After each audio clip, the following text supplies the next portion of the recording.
Hey guys. Are you gonna keep up the rules card bit again this stream? You're gonna keep up the bit this time, aren't you? You did it all last stream, now you're gonna do it again.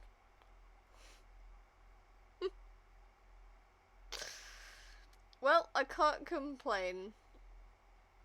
You talking in chat, however goofy it is helping me on the pathway to affiliate. Which you know. So, fair. Can't exactly complain about that. I do have my own personal mascot currently curled up on the bed beside me. As per usual. Oh, tell you what, the little shit yesterday, CL, you know this, I texted you about it, but the little shit yesterday decided at 5:40 in the fucking morning she was going to throw up on my windowsill. I was all curled up and snuggly and sleeping and just, in bliss. And she decided in that exact moment to throw up on my windowsill. Now, as many of you know, the sound of someone or something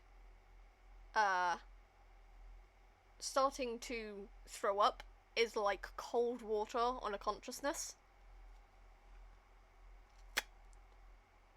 So yeah, psychologically, I got cold water thrown on me. I did let her throw up. It's the windowsill. It's easy to clean. There's nothing on there. The only thing that's on there is like an old radio that my mum gave me.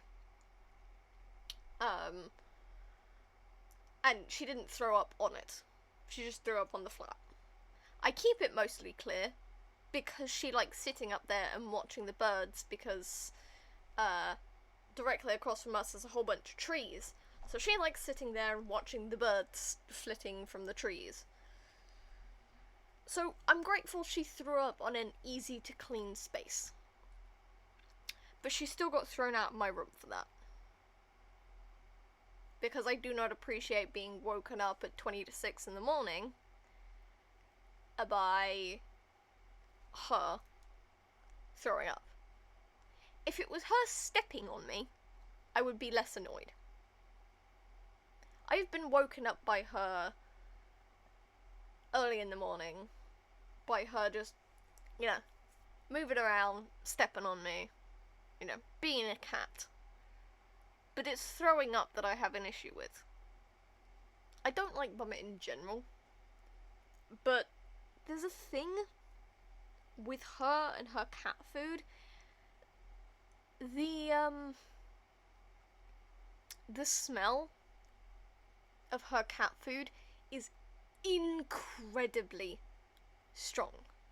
Okay, it is absurdly strong, to the point where if I walk past it, her food is on the floor. If I walk past it at over 5 feet of distance from the bowl of food to my nose, it smells like she's thrown up. Because it is that strong. The sensation fills the entire, landing with the smell of her food. And she decided to throw up in my room, which then started making my room smell like cat vomit. I cannot stand the smell. It's one of those things that just makes me want to throw up myself. I don't know why the smell of the cat food is so strong, nor do I know why the smell of her vomit is so strong. But I can understand vomit more than I can just the regular cat food. CL, my darling, could you grab the bot, please?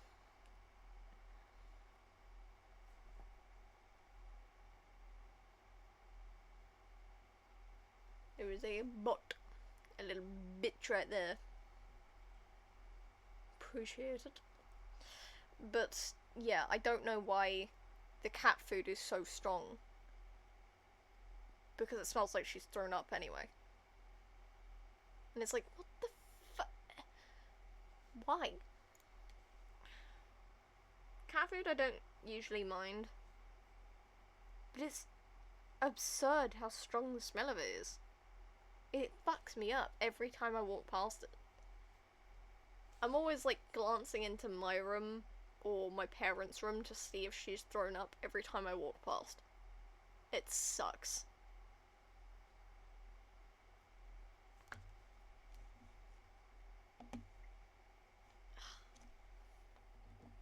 It's awful. I do wish we had food that didn't smell so bad. Like with Cammy's kibble, the dog kibble, it's not as strong as the cat kibble. I dealt with the bot, yet the worm's message remains. Perhaps I just refresh it. There we go. Easy mode.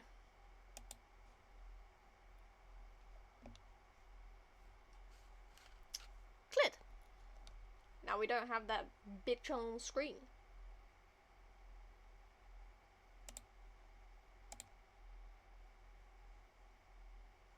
We love to see it.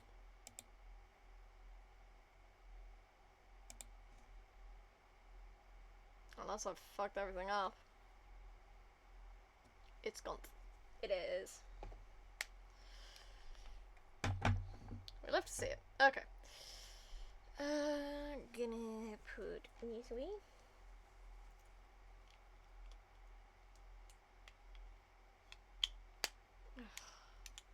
Had to do like so much adulting this week.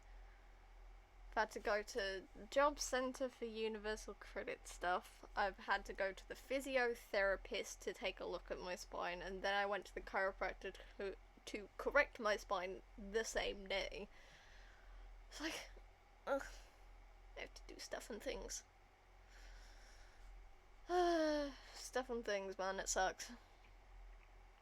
But, you know, what can you do? Ew, yes, very much the sentiment shirt. I would shut my door, but I have cat. Despite the fact that she's not moving. She does this thing where she lays pretty much dead center on the bed. And I have to sort of just lay around her. Like, I shift positions, but I will just lay around her. I won't move her. She is curled up, all nice and cozy, and I just don't move her. I can't bring myself to do it. I'm just too cute. Too cute.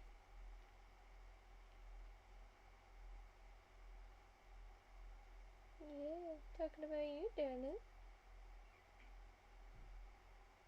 She's currently curled up, and her tail is like wrapped around her, but it's covering her nose. So it kind of looks like she's using her tail as a pillow. It is very cute.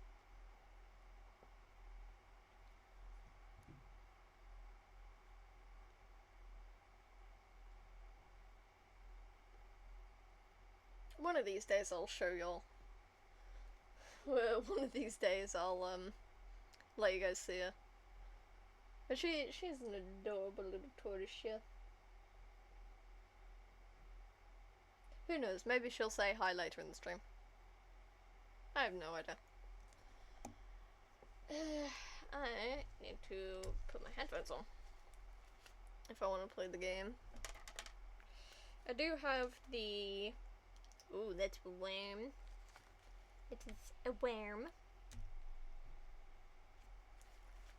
talking about the clip that I attached to my headphones, I had to cover the light on my headphones with something, because in the position that it's in, it wouldn't have let me. You know, normally. Go on. Sit back up. Plushies, man. Sometimes they'll sit, sometimes they won't. Okay, and then we need to open the Bluetooth up. Is you gonna do it? Or is you gonna be a little bitch? No, we're all good. We Gucci. Alright. I'll unmute that. We love to see it. I keep thinking about, like, putting more stuff in the background, but I don't have stuff I could put in the background. I haven't played enough games for that. Could do that, and then you.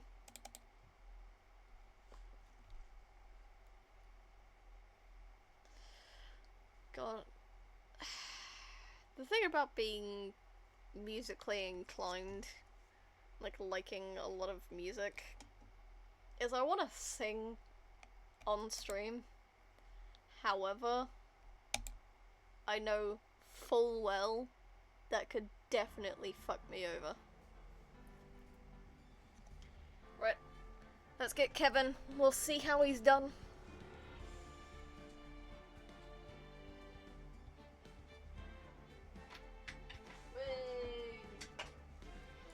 99%, y'all! Well done, Kevin! I think it's just a certain position of the charger that it likes. It is an old tablet. It's like, it's not like a decade old or anything, but it's like at least 5. And I don't use it for much more than Twitch chat anyway. The fucking music from this game is an absolute banger. Love it to bits. Right. Shuffle some stuff around. Put y'all there. Ooh. Excuse me? Meow meow meow. Mm-hmm. I'll see you. Knuckle. You know what's been happening recently with me? It's fucking me up. Is my hip keeps clicking. And it's weird. Fossa tried to lick me.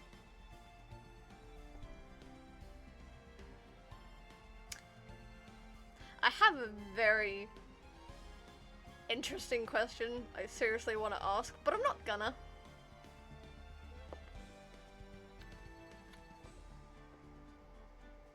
But no, it is in the gutter.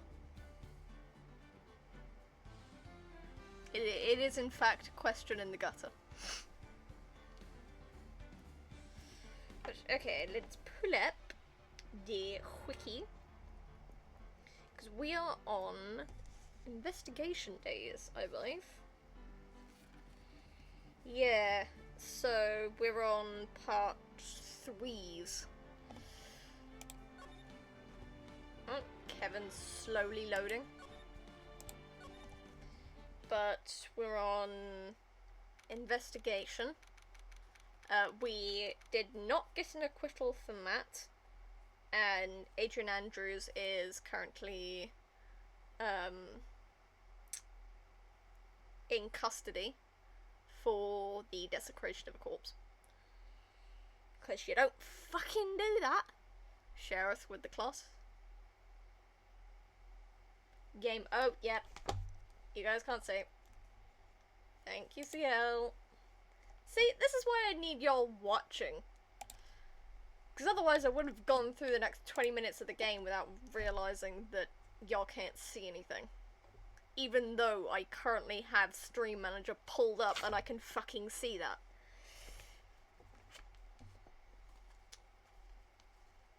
But Also, no, I'm not going to share with the class the question in mind. You're lesbians, you're together, and she tried to lick you.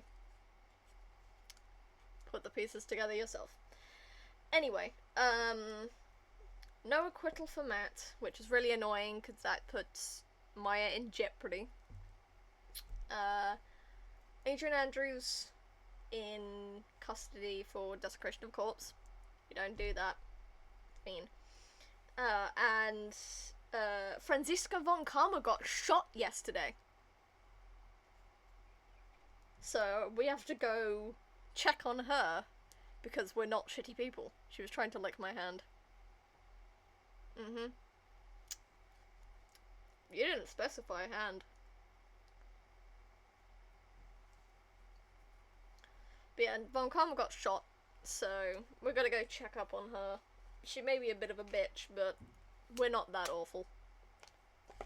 So, pull up the streaming.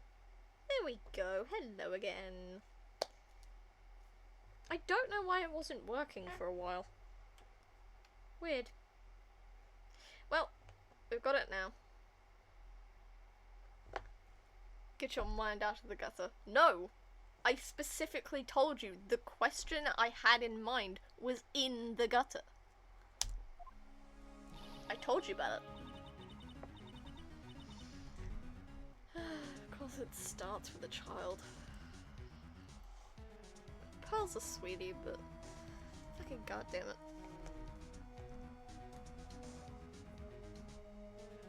Diglett escaped. Oh man. Right. I don't know why my brain keeps like stuttering trying to start off these sessions. There's this one and then next stream and then we're done for the second game.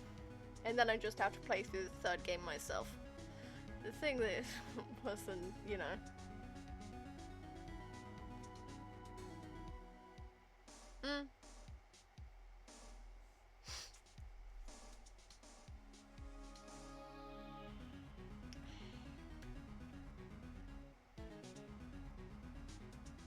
God, the Magatam is bigger than her eyes. Child with a big ass forehead. Bullying a child instead of voicing her, seriously. It's high pitched. I'm trying to. I should really do vocal warm-ups. I don't. By the way, I don't do vocal warm-ups. Chatting to you guys at the beginning of the stream is my vocal warm-up.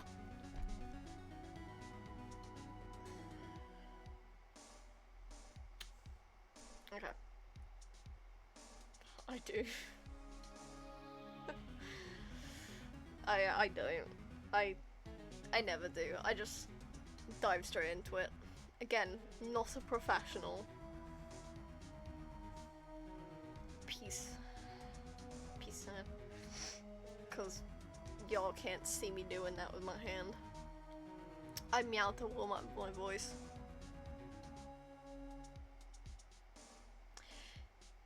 Do you happen to do the melody from Mark's meow video? Meow meow meow meow meow meow meow meow meow meow meow meow meow. Cause that's all I can think of now. No. That's the only thing I can think of right now. But also, yeah, Maya's in crisis mode. We have a chance of getting her killed. We're not. I know that, but she might die. Her life is threatened. Okay.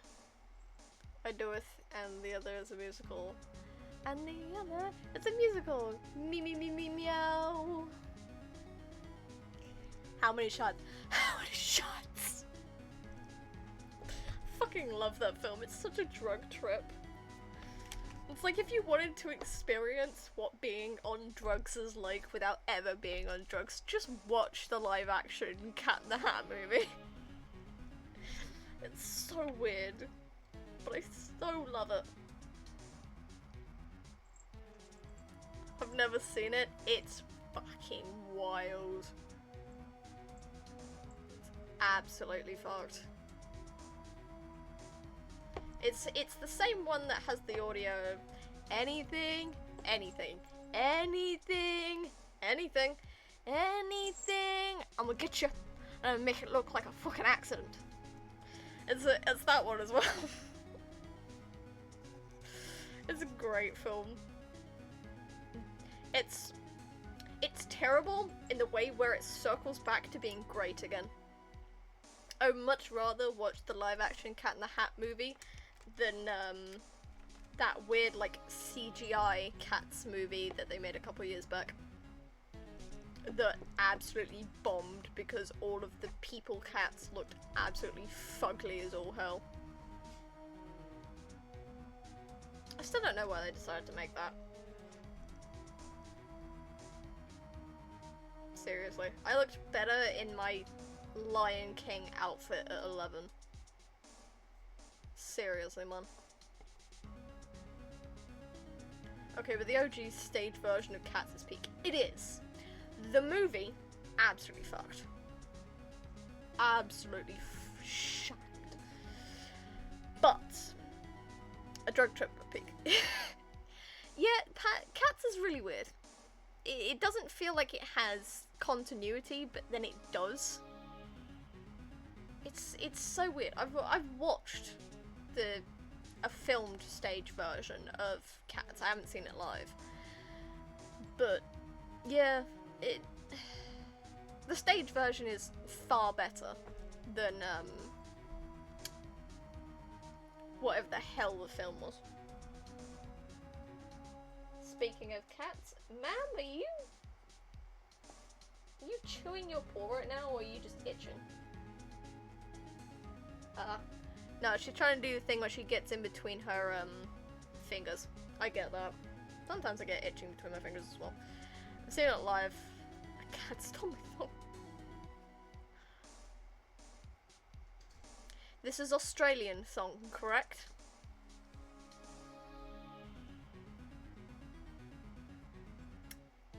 I'm going to guess Australian song. Yes. Okay, just need to clarify, because there are two types of thongs. There's Western song, and then there's Australian song. Get your mind out the gutter. Well, I was thinking it was a flip-flop. You know. I mean, like a sandal. I wasn't thinking someone had literally stolen your underwear. Which would be goddamn near impossible. Unless something very interesting was happening on stage. Which I very much doubt it was. But, yeah.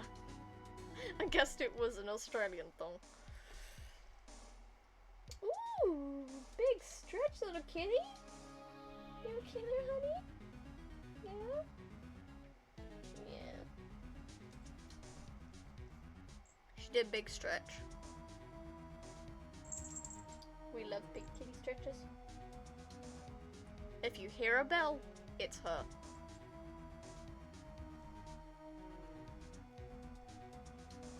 She looked at me offended the other day when I gave her a kiss on the forehead after she was trying to clean her head. Fair, to be honest. I really need to get around to the game. It's almost half 11. I haven't actually started voicing.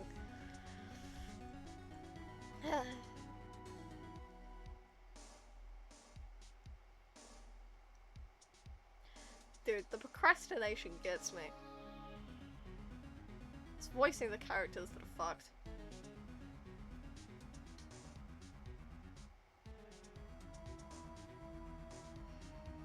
Why couldn't Phoenix start any of these? It's so easy to start with Phoenix because it's my basic bass voice. Fuck, man. Gonna make me go high-pitched immediately. Fucking. I did this to myself. did this to myself. I did this to myself. I chose this voice.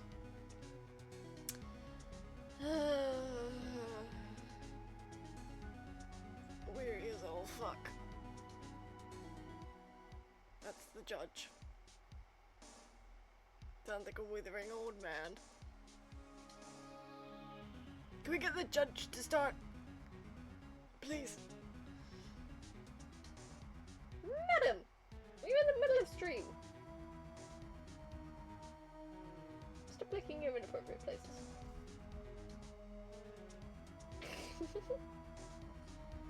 Oh, now she's headbutting me. Oh. No, no, sweetie, there's no space in my lap. Oh. Big stretch, my darling. Hello, my amor. Hello. Hi, sweetie. I know. No. She's gonna try and get my lap anyway. You know what? I'm not gonna stop you. If you want to try and sit in the tiny sliver of space between my desk and my lap, you can try. I do need to be able to reach the mouse though. And the rest of my keyboard. Madam. Put your butt down, not further in my face. Cats, man. I give you kiss. Will you lay down now? Do not do that. You kamikaze my mouse off my desk again. I'ma toss you on the bed. Again. Purr all you like, look adorable, but at the same time, do not push my mouse off the desk. She never actually pushes the mouse itself, it's always the cable.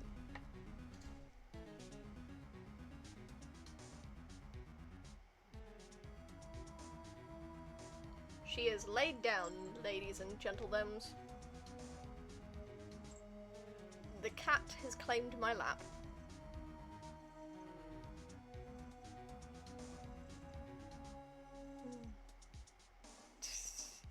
Yeah, she does kind of look like that right now.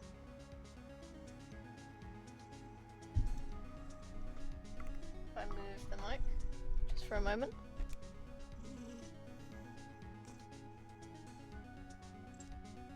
You guys say hi to the people?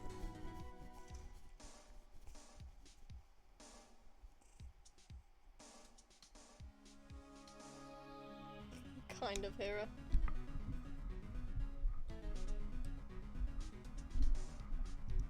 If I can, I like to catch her purring into the mic. Oh, sweetie. Such a little baby. I really need to get on with this, or else I'm not gonna finish stream. Jesus. Sit here procrastinating for an hour. Okay.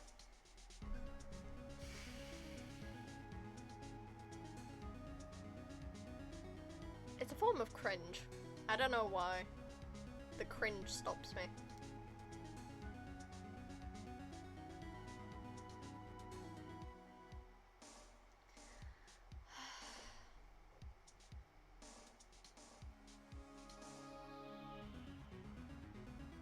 I'm just gonna voice it in my normal voice because it's easier to go from there once I've started. Fucking... We can go past her first thing. There, Pulse. I can't take it anymore. Fucking, what are you gonna jump off a cliff? Jesus. Look, it'll be alright. Everything may still work out. The condition was that we had to get a not guilty verdict. And so far, the kidnapper has kept his word and hasn't hurt Maya.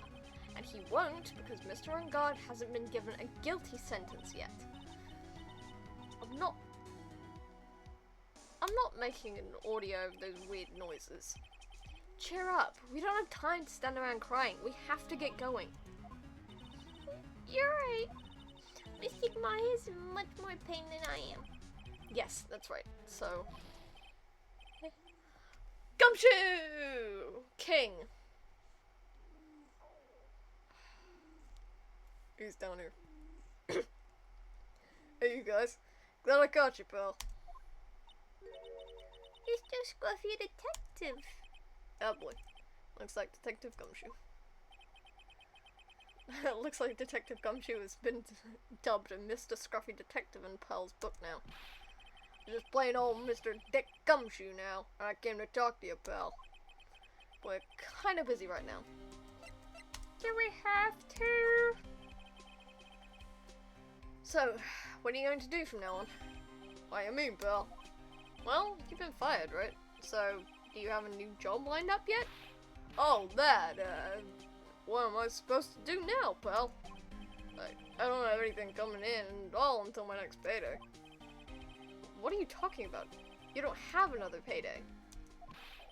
I guess that means I'm just gonna have to work here at your place, pal.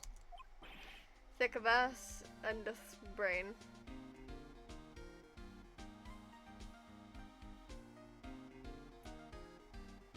You don't care. That was a grumpy ass purr. It's more like a snort.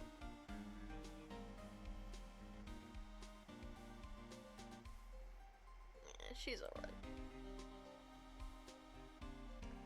Say what?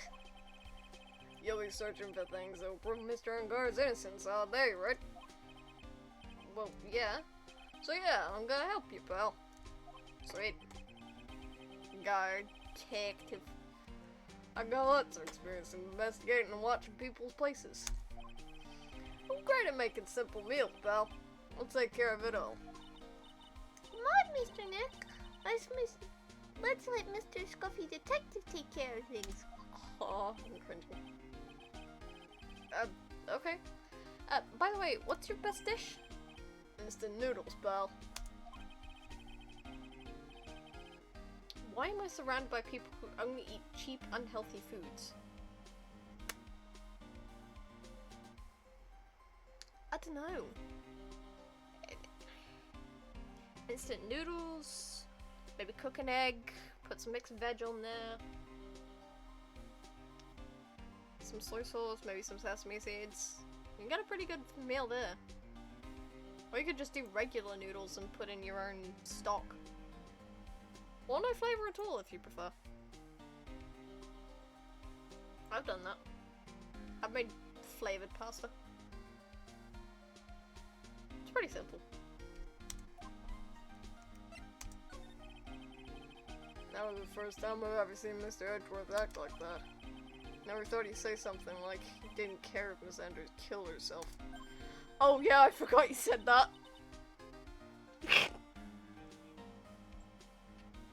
He said that? That's horrible. It is. But because of him doing that, we got the truth finally. Jesus Christ, I swear I can speak. The truth. Sandra's last testament. I wonder if that was the truth. I'll give you that there was nothing strange in her testimony itself, but I still think there's something fundamentally wrong with the whole thing. What do you mean about that thing, pal? Why would she want to, no, I mean almost need to frame Mr. Ungar? I couldn't figure that out from anything she said in all day. And then, are you saying that testimony was a lie? Not a lie per se, it just feels like there's more here than meets the eye. I'm having to lift my arm up in a really weird way so that I don't have my elbow on her head.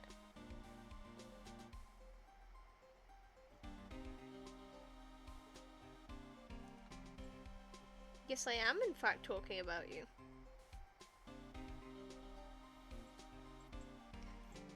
Well, that's what Edgeworth would like us to believe. You know what, I'll swap hands. So I have one hand petting her head and the other one pressing the enter button. That's such a dirty trick. Even that woman prosecutor was better than that.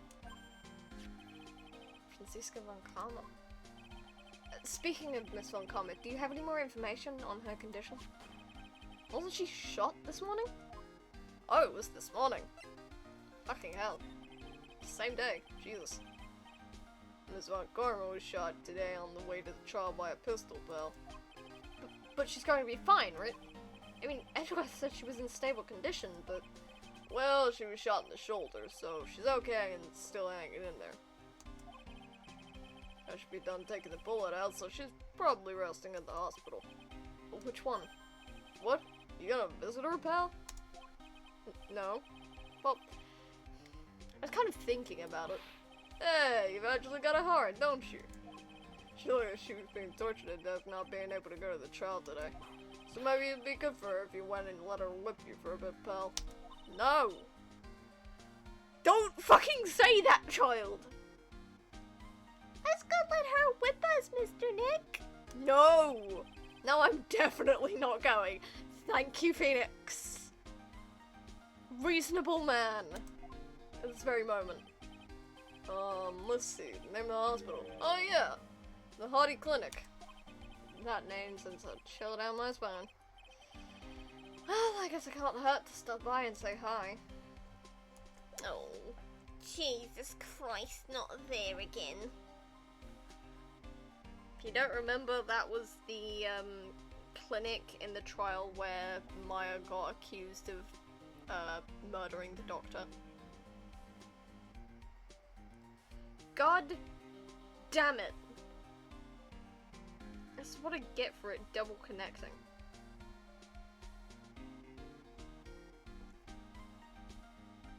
Stop looking at me so offended. Oh, hi. Hi, baby. Oh, you're getting up again. Oh, sweetie. Please don't knock my phone off the desk. There is space for you to turn around, my love. You're allowed to do that. No, stop it. Stop trying to knock my mouse off the desk.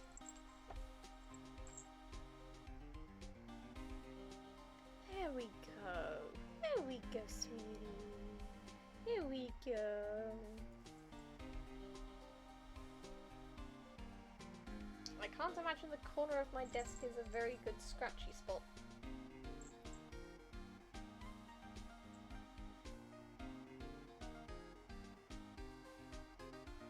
This is why I can't have her in the room. I keep getting distracted too easily. She's too cute to ignore. Hello, my baby. Hello. Hi, honey. Yeah, I love you too. I love you too. Hello. Oh.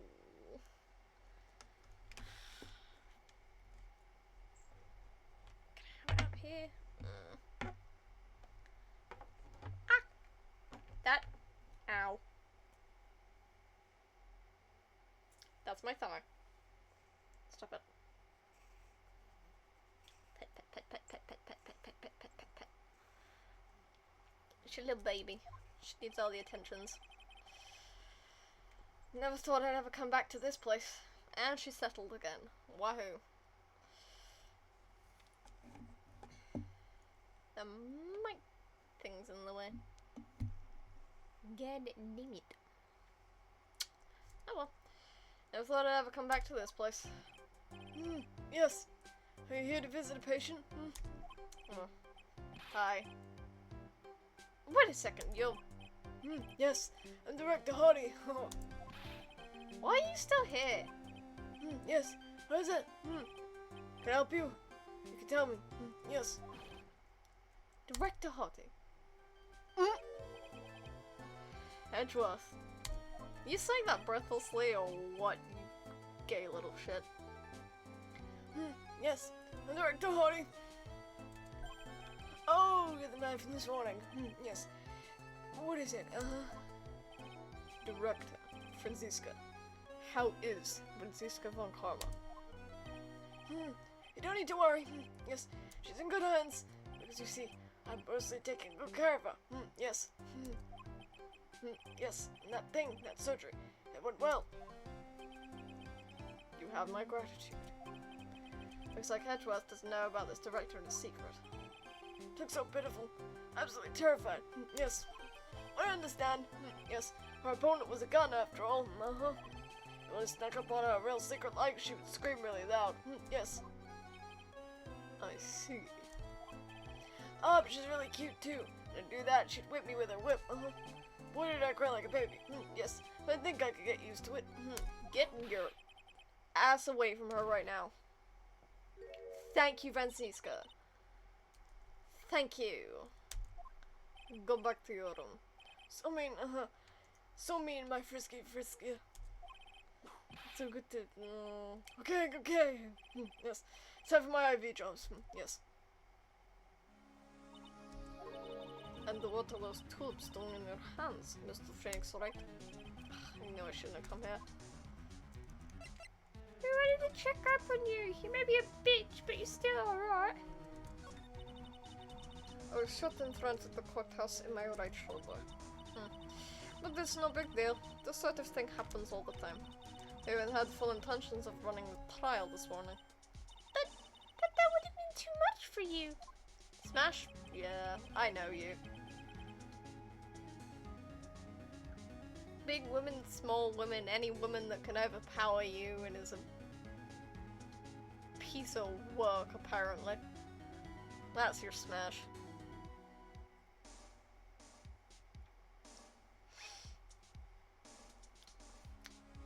Real. It's nice to act tough in front of us, you know. Regardless, I was dragged by that man over there. So unyielding. Want us to wonder if he was simply interested in stealing my case. It was the only logical course of action, given the bullet was still lodged in your shoulder. Hey! Hang on a minute, you now have a matching scar with your father! Maybe that's not so much of a good thing. But by taking over the case, I found myself having to clean up after you and that irresponsible deal you made. I think I know what deal he's referring to. Miss Von Karma, you made a deal with Miss Andrews yesterday, didn't you? I don't know what you mean. In order to make sure you got your guilty verdict on Mr. Ungard, you told Miss Andrews not to testify in court today. I don't know what you're talking about. Do you have a proof that I made such a deal? You're denying it? Looks like you were lucky, Mr. Phoenix, right? If I had been in court today, this trial would already be over. All while hiding Miss Andrews' own crime? That isn't my problem. Whether she had tampered with the evidence or not, I have only one objective. To find Ungard guilty of murder. The end justifies the means, Mr. Phoenix, right? The end justifies the mean. Can't believe my boy wife would make fun of me in front of my girl wife. That's your own fault. Don't make it so easy. Miss Von Karma, Adrian Andrews believed you when you said if you don't tell the truth of what really happened, then Ungard will be found guilty. And what does that have to do with me? Because of that, she is now in danger of being found guilty herself. And all because she believed in your words to the very end. That still has nothing to do with me. She's just a weak person, that's all. You had to know she was... Ow! I think visiting hours here are about over. So if you'll excuse me... What's wrong? Why did she suddenly cut you off? Probably because she thinks I had the advantage in that argument. Edgeworth. Is your boyfriend? I know you're two grown men that are older than me, but he's your boyfriend. Canonically. Actually, I don't know if it is, but definitely implied. In multiple games. What happened today at the trial, Edgeworth? It was not like you at all. I mean, I know you knew about Miss Andrews' condition. You could have made her testify as many times as you wanted, but to go that far? But she wouldn't testify about that until I said something. Listen, right, the courtroom is a garden of judgment. I'm putting myself on the line when I stand in there. And that's why I made the witness do the same. It's only natural. By the way, Edgeworth, you were really angry in court today. It's rare for you. Witness. Yes, that card. Give it to me. Hurry. Do you have any idea what you have stupidly inadvertently done? This.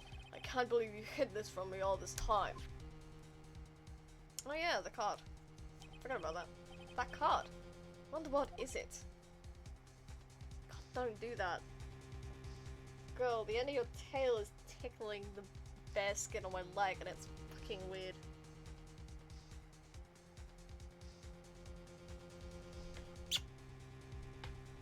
But I love you too much to be mad.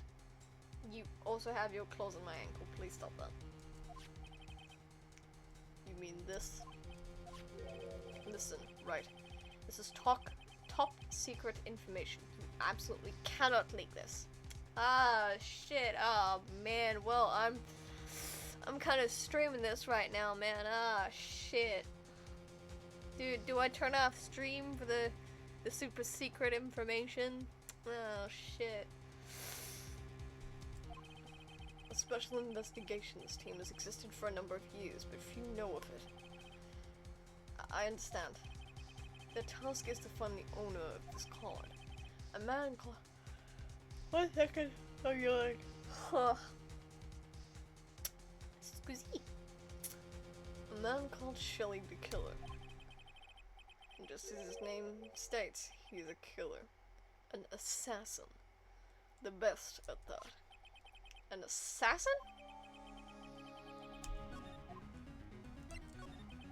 So, who is this Shelly the Killer? The Killer is the name of a long-standing line of assassins. Long-standing? The name first appeared about 100 years ago, I hear.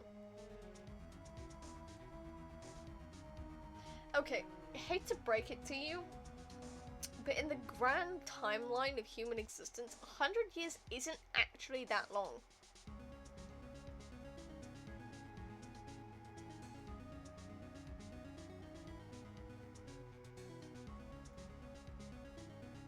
Seriously. You could have someone born 20 years into that span, and by the end of the 100 years, they're only 80. I can still talk about it.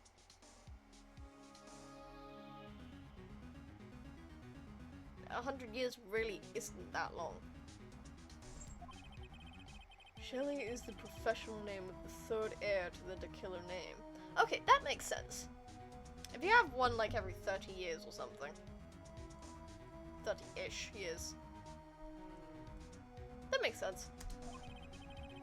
So, because his professional name is Shelly, he leaves cards with a shell on them. He has a habit of making sure to leave a card by the body of his victims. Oh, and she's left. Ooh, big stretch by Annie. Big stretch. She's so cute. I love her so much. Oh, nobody caught the tender mouse.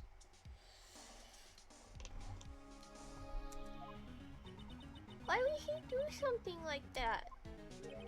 We think it is a part of his duty to his clients. His duty?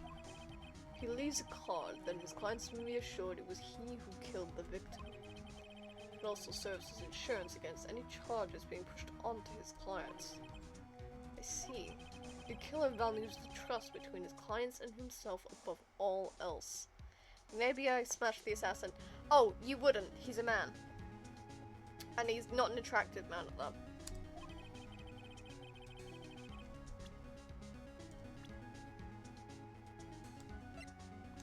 Oh, we don't have him in the database. Because I know exactly what he looks like.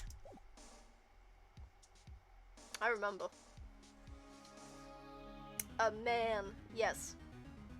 It's a man. It's a man called Shelly. It seems that this is one honorable assassin with a moral conscience. I don't know if you can really call assassination for a price a moral conscience. But I suppose, like, giving a sign so that the police and the customer know that it's not the customer who killed the person and it is in fact a paid assassin.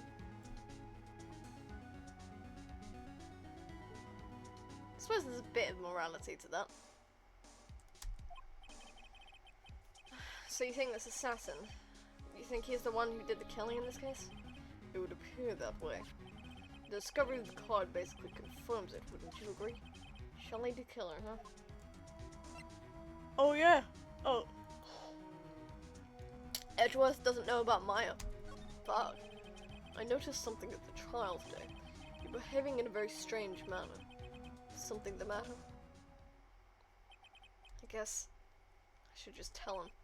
Maya. She's been kidnapped. Kidnapped? What does the kidnapper want? An acquittal.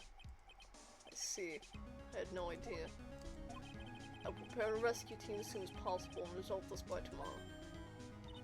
Really? Did you hear that, Mr. Nick? Mr. Edgeworth is going to... Stop trying to console me, Edgeworth. I don't need your pity. Mr. Nick? There's no way you can find her. We don't even have a single lead to go on. There's only one way to save her. I have to get an acquittal somehow. It's the only way. Right. Listen, you need to know something. Juan Carrera was killed by Shelley the killer. And the client who ordered the job is Matt on guard. Your own client. Please, stop. I can't listen to you. I can't believe that. I see. Well, if you want to continue your investigation, you will need this. What is it? The hotel right now is restricted to police personnel only, as they are looking for any clues that might lead us to Shelley the killer. But if you take this with you to the hotel, I'm sure they will let you enter. Letter of introduction. In any case, I must attend to the preparations for Maya's rescue team. We'll meet again, if anything should happen. Meet again, if anything should happen. Now, if you'll excuse me. Aww. He's still trying to help. Mr. Nick, do you think Mr. On Guard hired an assassin? No way! I mean, he doesn't have a psych lock. Here's the thing. He said he didn't kill anyone, which isn't a lie. He personally didn't kill anyone. But he did put a hit on Juan Carrera. It may not be the same thing, but they're close enough. You paid somebody else to kill him. Yeah, I guess not. Maya, please, all I ask is you make it home safe and sound. Ooh, we gonna flip to Maya? Yeah, Maya view. I guess even kidnappers can be a little clumsy. Clumsy enough to drop a card like this for me. Even though he said he was an assassin. I bet he's just making that up. Like, how does Nick... How Nick does with everything in court. Oh! He got called out. Oh my god, and he's not even here to hear the roast. Fuck me. Got roasted by someone, she's not even there. She has a point, you know. Oh, she does. She 100% has a point. Nick bullshits so much.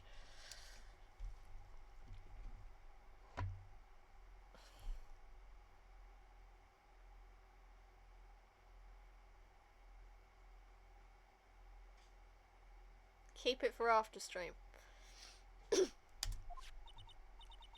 Anyway, let's try the card trick with this card I just found. Sounds like I got the door open. Okay, time to take a look around. Cool, we're schmoving. Still have no idea where we are, what time it is, or what day it is. What is this place? Got a feeling I'm not in the hotel anymore. Are those videos over there? Well, I'll worry about that later. For now, I should be looking for clues. That way, I can show them to Sis and maybe get out of here. Yeah, ma'am. I want to look at the photo, though.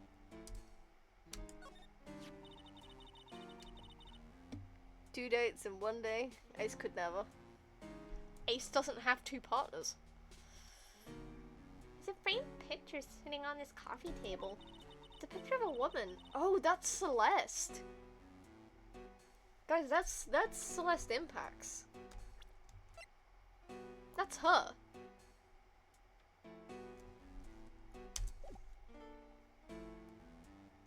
She's kind of pretty. Hey, it looks like something's written here. Let's see. I'm calling him bitchless. Well, that's certainly not incorrect. I think it says, with love, Celeste. Yep, it's Celeste. Since they're not here to stop me. I bet this could be a clue. Teddy bear. That's weird. What's that figurine doing on a sofa in a place like this? I think that's a bear. Aw, how cute. It's got a lot of cuts and slits on it. I wonder if it's some kind of puzzle or something.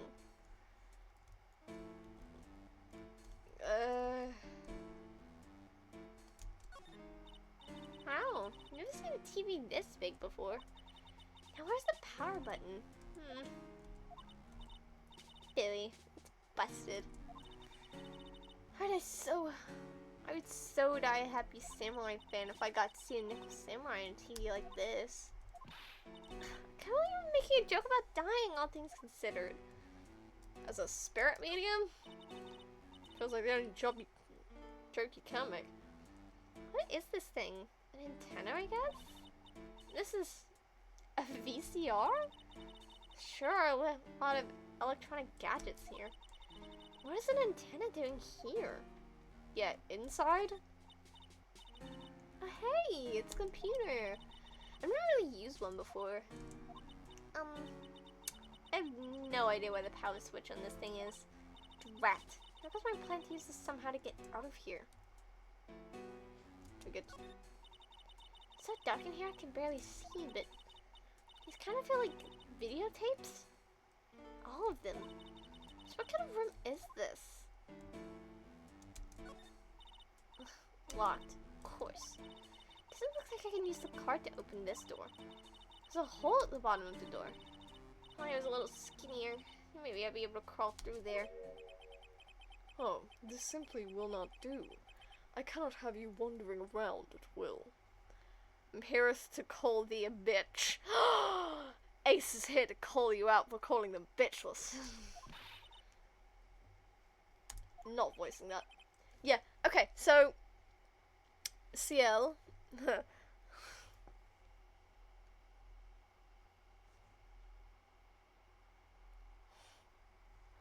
CL, thou hole. Okay, so CL, you know how I said Shelly the Killer was a man?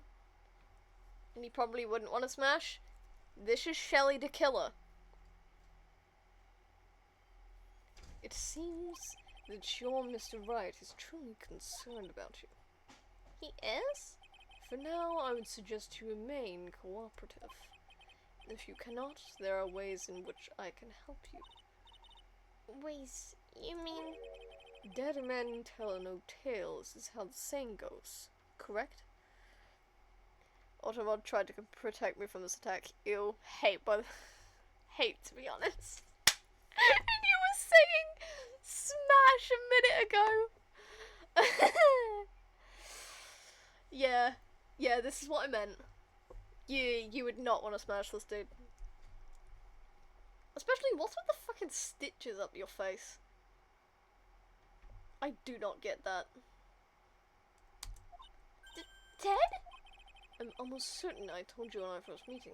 I am an assassin. An entirely warranted attack. No way, you're lying. I mean, an assassin? People are not always who they appear to be. Nick! Falsehood. Mr. Nick? Oh, yes, suppose? I'll cut from my thoughts about my situation. Mr. Edwards has left, you know. I guess for now I have no choice but to believe in Mr. Ungod. But I think I should listen to his story one more time. Alright, let's get going too. Okay. Yeah, are we gonna start asking him if he, ordered a hit? Because if a hit brings up a psych lock, that's gonna be interesting. I'm sorry, but visiting hours for today are over. Aw, too many questions I need to ask. I'm sorry, but I'm Phoenix Wright, a lawyer for one of the... You're Mr. Wright, you say? Oh, yeah, there's a message here for you. A message? It's from Matt on guard. Oh, here you are. What did you write? Is this something really important? I don't know. Well, let's see what it has to say. To Mr. Lawyer Dude, I've got something really important to tell you. Why do I feel uneasy all of a sudden?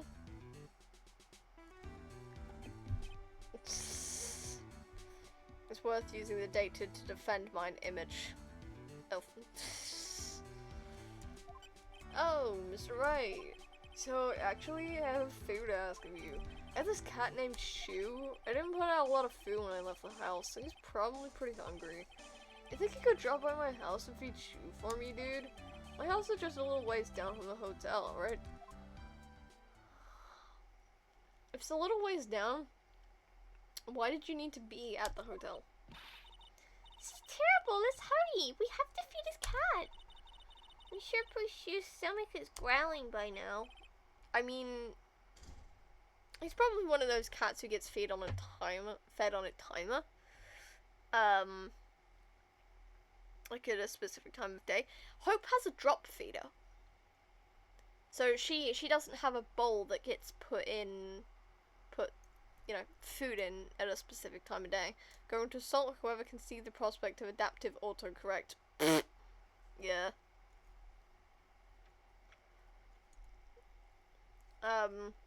But Hope has a drop feeder, so instead of and is full of a robot, lol. She doesn't get food put in her bowl at a specific time of day. She has like this big funnel thing, where we just fill it full of food, and it's a gravity feeder, so the kibble falls down for her to eat. Occasionally we do have to move the kibble a bit, when there's a divot in the middle from where she's been eating and the kibble's not falling properly. But yeah, she eats on her own schedule, whenever and wherever she likes. Well, whenever she likes. She feeds herself. Anyway, I shall be gone now. Enjoy the stream. Alright, man. See you laters. Yeah, I guess. Jammed into my pocket. Client's request is a request. Guess I should go check up on his cat.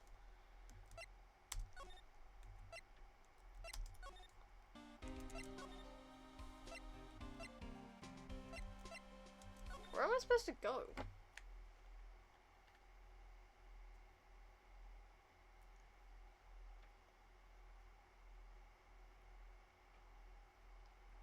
It's the detention center.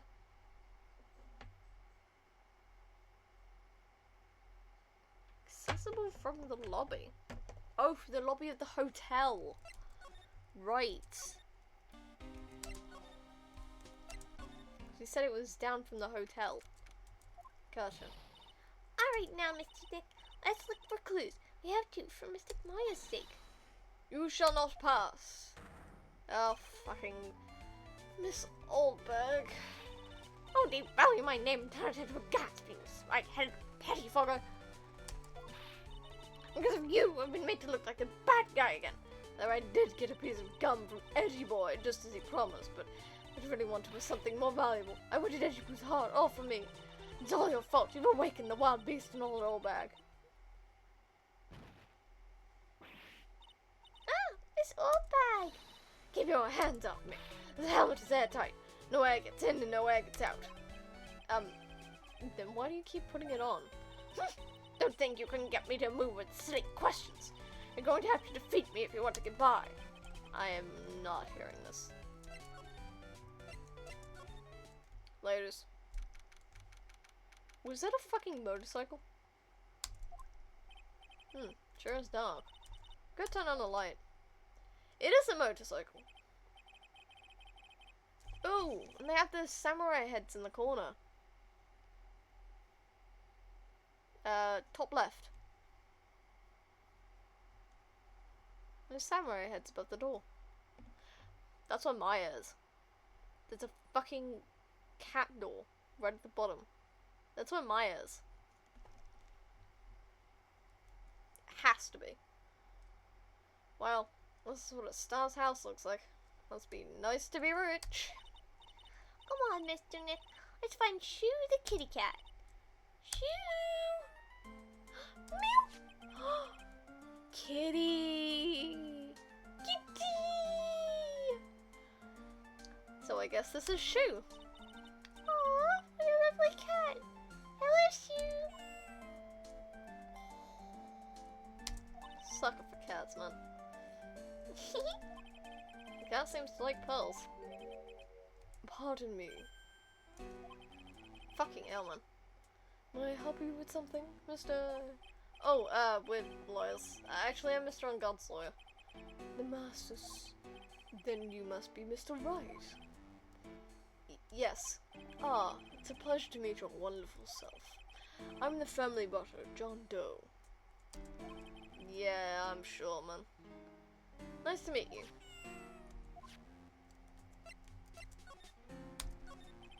You must know all sorts of things about Mr. Ungard, right? Honestly, sir, I don't believe my master is capable of such a foul deed as murder. And, anything else? No, not especially. It's not appropriate for a lowly servant to speak of the master or his affairs. I'm typically butler-like, as it were. Clearly, you don't know about Alfred Pennyworth. Mr. Doe, how long have you served at this residence? Well, sir, I would have to say maybe about 1 year. And, anything else? No, not especially. Not appropriate for a lowly servant to speak for himself and his affairs. You know, I would have thought Mr. Ungard the kind to have a maid over a butler. My god, yeah. He would. It's a very cute cat you've got there. It is my duty to take care of him. Master rather fancies Shoo. And, anything else? No, not especially.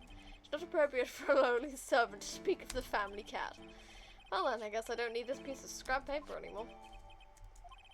Well, I'm afraid I must take my leave of you now. Oh, we should probably get going ourselves. Ah, so young and yet already so accomplished, a master of law. There's also a lot to be proud of in being a butler, in charge of the house and all. Thank you for the compliment, sir. People are not always who they appear to be. Now, if you'll excuse me.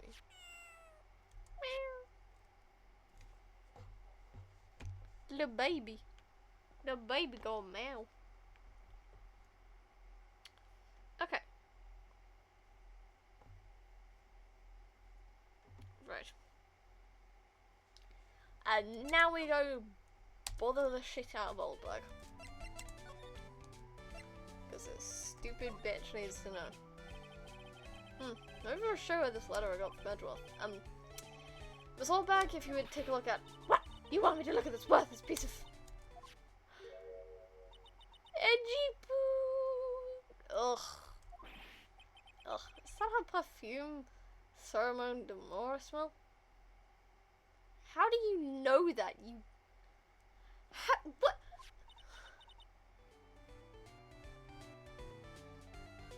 Either you are making up a fucking name, or you are definitely gay.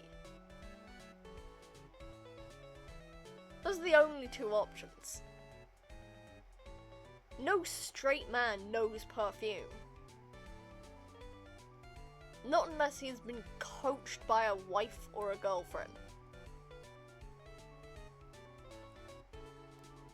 Let's see here. Would you please allow this unsophisticated young person to conduct his investigation? Yours truly, Miles Edgeworth. Yours truly? That man's good at flattery. Fine, but only because Edgy Poo said so, you understand? Yes, ma'am. I just thought of something I have to do. Remember, no messing around. You do anything bad and I won't let you off the hook. God forbid a man has taste.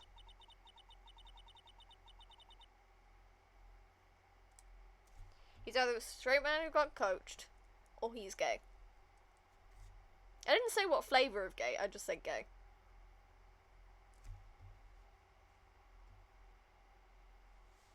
The man is basically canonically bisexual. Again, you do not go through law school and pass the bar exam just for the chance of seeing a man again if you are not desperately in love with him.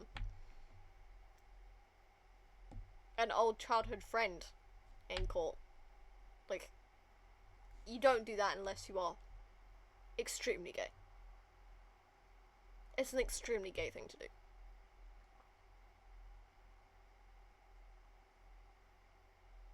Unless you're Elle Woods. Have to preface, unless you are Elle Woods. But there's nothing saying Elle Woods is also not bisexual. Just saying. Then again, she's very well put together. And the consensus for bis is bi disaster. She did it for a man. She did do it for a man. And then got a different man who actually respected her.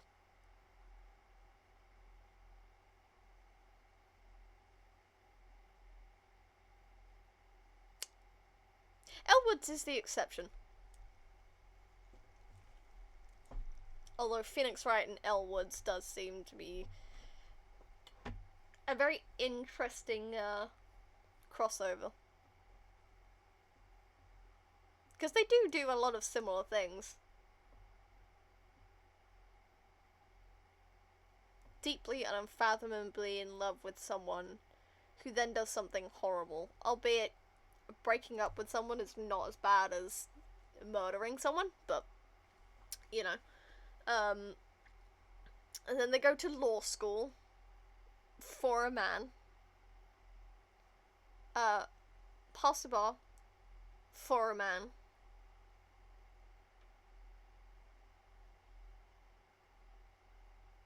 And generally, while part of it is for themselves, overall, they began the journey specifically because they had the hots for a dude.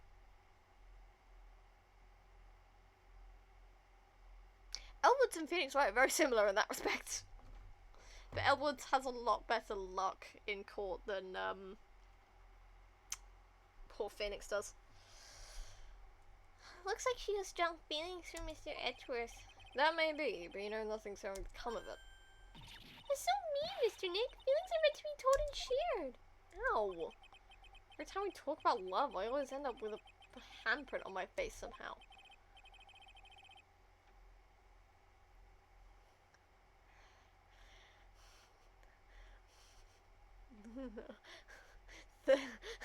the parasites, they're speaking to me. They want to make so many gay comments. So anyway, let's continue our investigation. Okay. Fuck off. What? What now? One little thing before I forget. You can't go into Ellen Guard's room today. Why? The police main investigation team is going to be in there all day, you hear. I wonder if they're the team in charge of investigating the killer. So don't go in there. Set one foot in there and you'll face the wrath of old Wendy Oldbag. To be honest, I actually don't want to incur that wrath. She'll be dead annoying. Looks like we're the only ones here. And yet, the hotel seems so busy somehow. Probably because the police is scouring for clues about the killer. Well, guess we're going to Curator's room. Or something.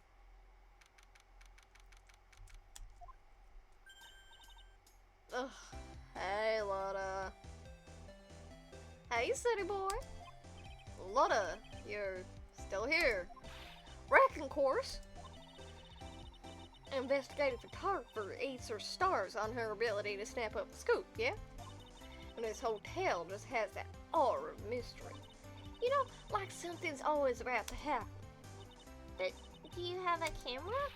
Reckon given. A photographer's gotta have cameras out the ear like corn to be a real pro, you know? So I'm hanging around here. Speaking of cameras and feeding the mouth, do you have mine, you bread thief? Why can't you drop that thief thing already? want to ask you about the night of the murder.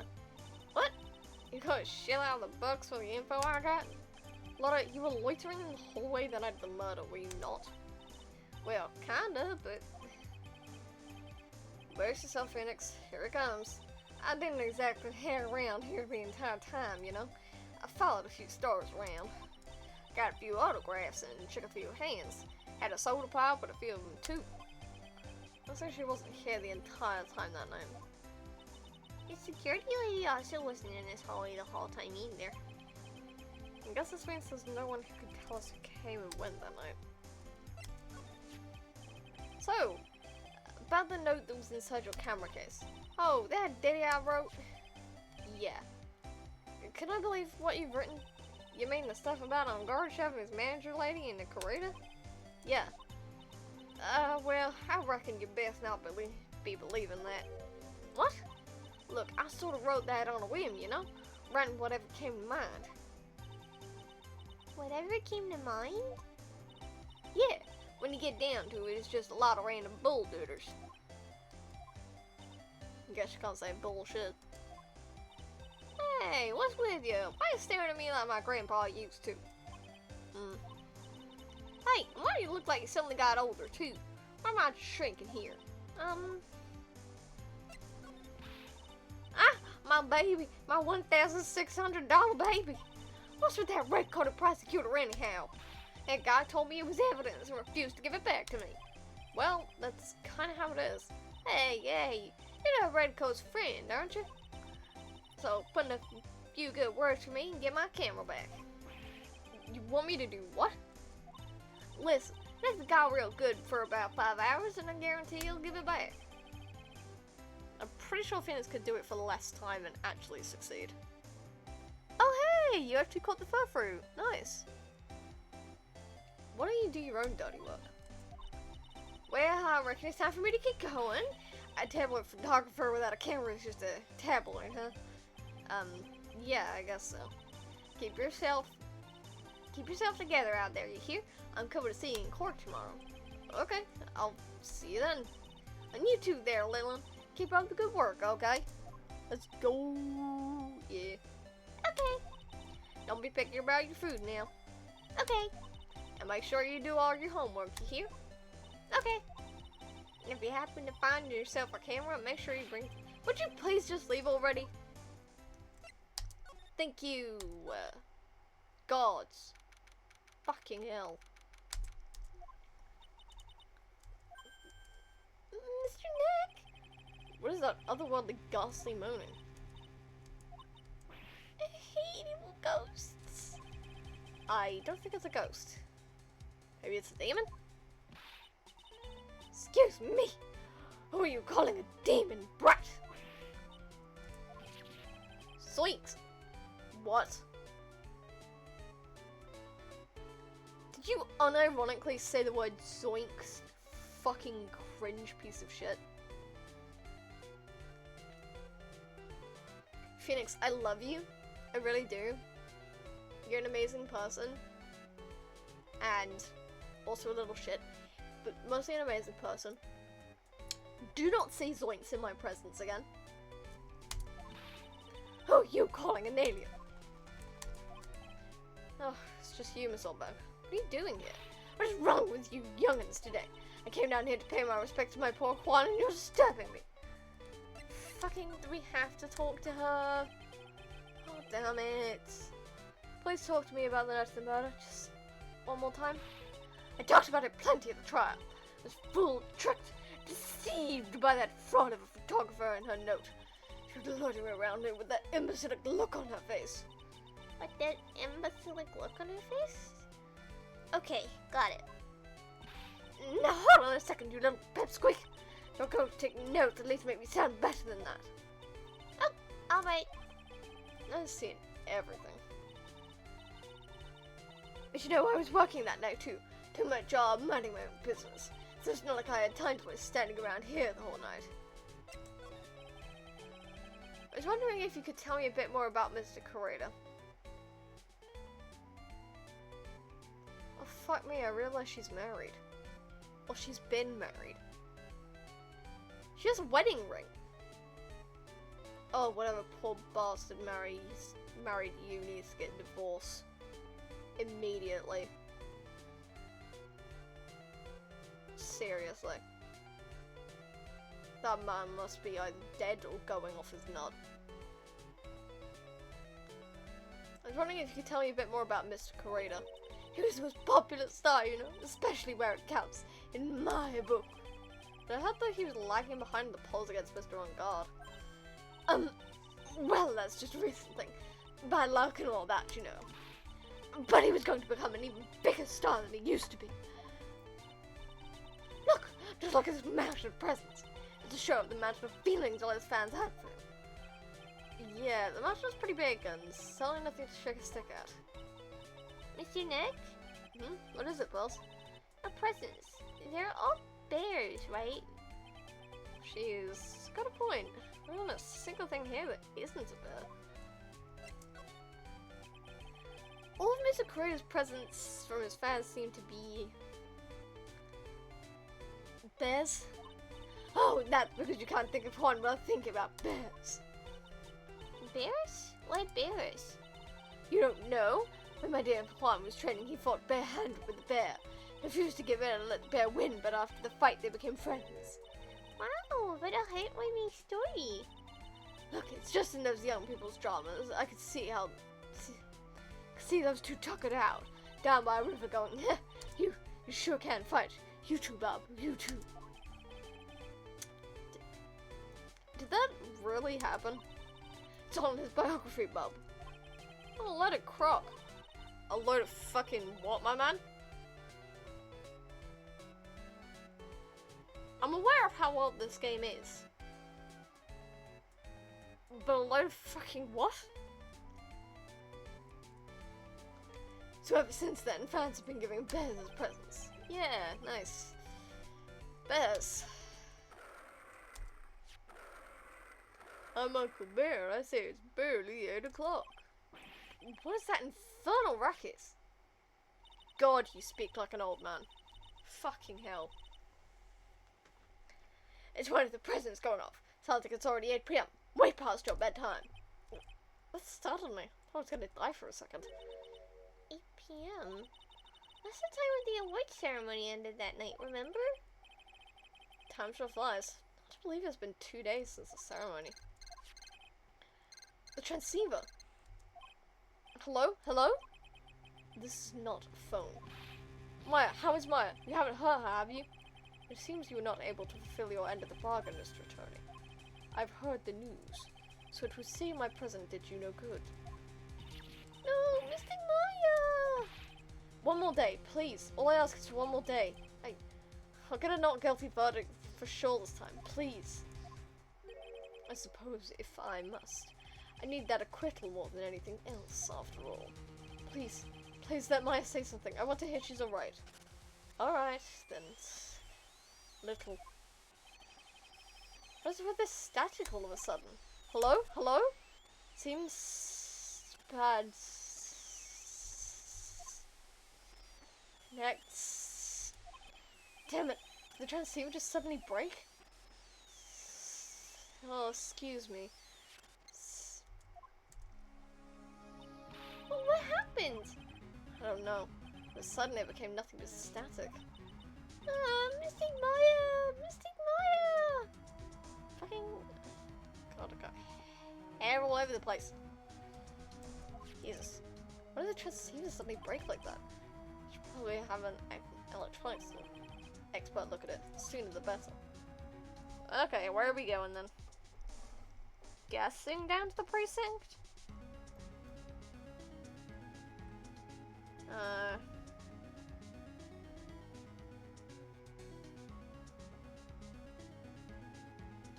Oh, well, we moved back to the offices, apparently.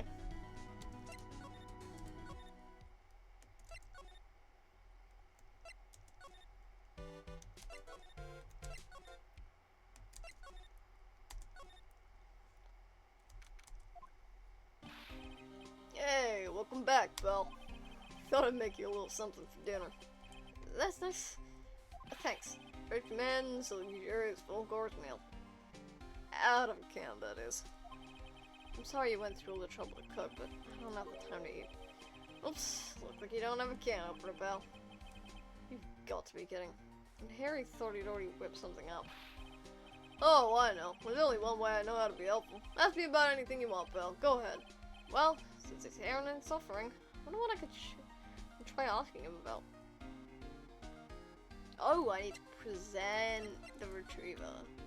Receiver. I can't speak. Oh, that's one of the early ones. The transceiver? Oh, Mr. Nick, you said Mr. Scruffy Detective about that thing. What thing?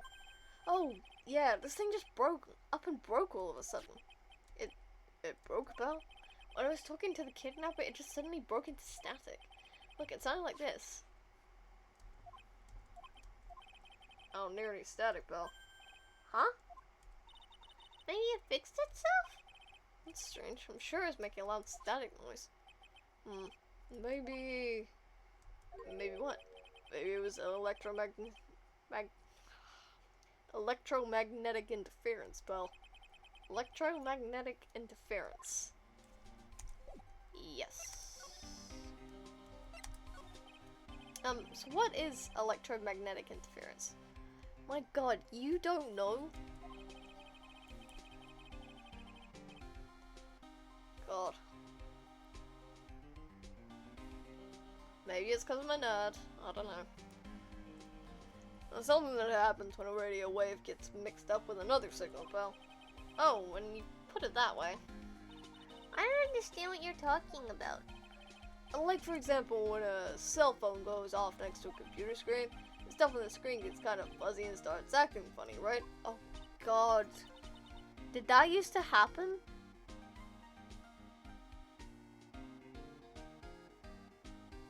It doesn't do that anymore. Dude, I have a tablet within 3 inches of my computer and my phone within an inch of my computer.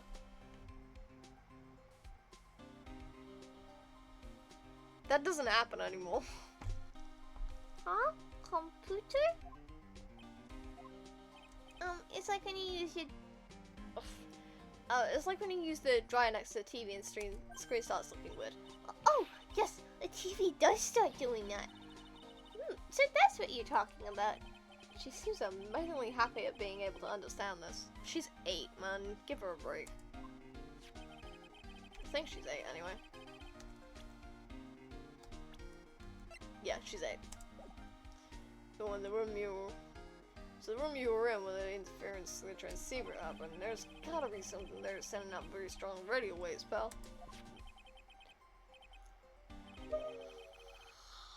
Something like a listening device or something. Ah! Hey, speaking of that, where were you when it happened? We were in Mr. Corrida's room. The scene of the murder. What? That's it, I'm gonna sneak into the precinct to get a bug sweeper. I'll meet you at the crime scene later, alright, pal? Wait, gumshoe! Oh yeah, baby, it's investigating time. I'm on fire, pal. My fingers are itching to go. We should be going too, Mr. Nick. Alright, let's go. Yes, sir. Fucking sprint. Sprinting over to Mr. Corrida's room.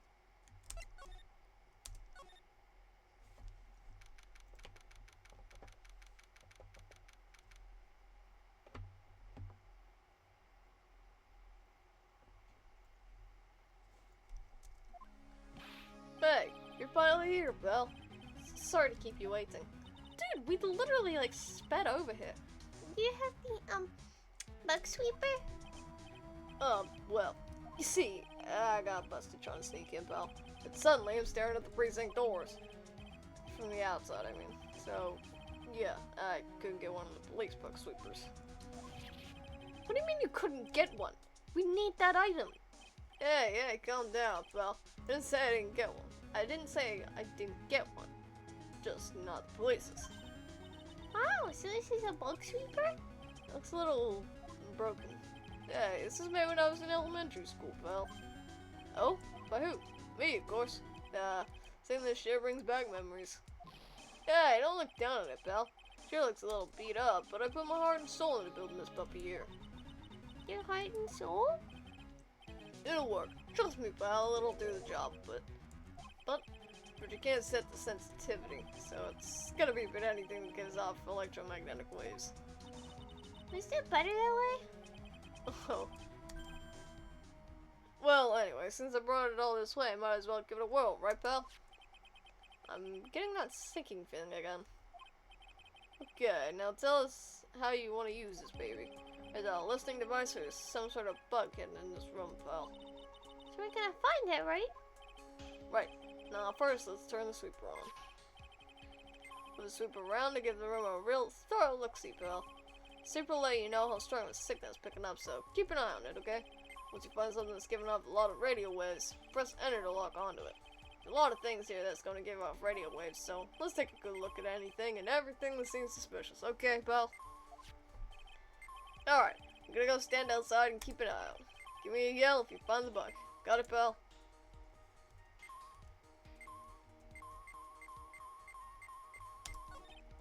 Well, the phone is the most commonplace for listening device, I'd say, but let's take the receiver apart first before we get ahead of ourselves here.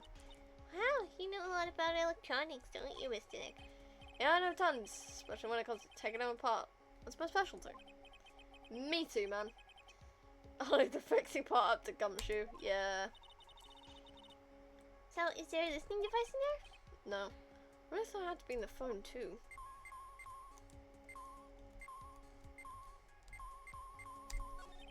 Cell phone? Nope, no bugs in here.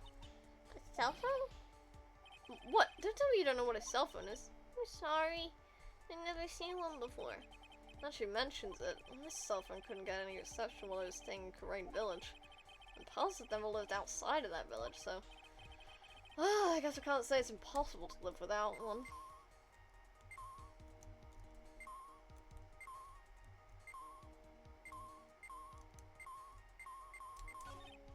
Lamp? Check. Listening device? Nope. There are some lamps in this room, aren't there, Mr. Nick? Yeah. And they're all on. You shouldn't do that, Mr. Nick. Don't you know that's wasteful? Yeah, I'll be more conscious from now. Sorry.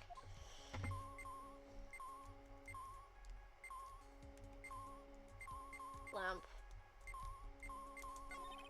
I don't really think the listening device is in the TV of all places. I thought the TV was left on and I was shooting an old samurai movie. Yeah, this channel plays all sorts of international movies, as well as domestic ones. You know, every time we return to those old movies, I always think, wow, these Japanese stars are really good at English. Yeah. When I grew up, I went to study Japanese. Should probably keep my mouth shut here and not destroy her dream. Ah, yes. Because this was originally made in, like, Japan. So... that's a bit of a funny thing.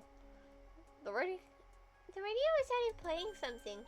Oh, it's Kid's Question Corner. Professor, why is the Earth round? Yes, why is it, Mr. Nick? Why don't you listen to the radio program a little more, Pearls? Yosh.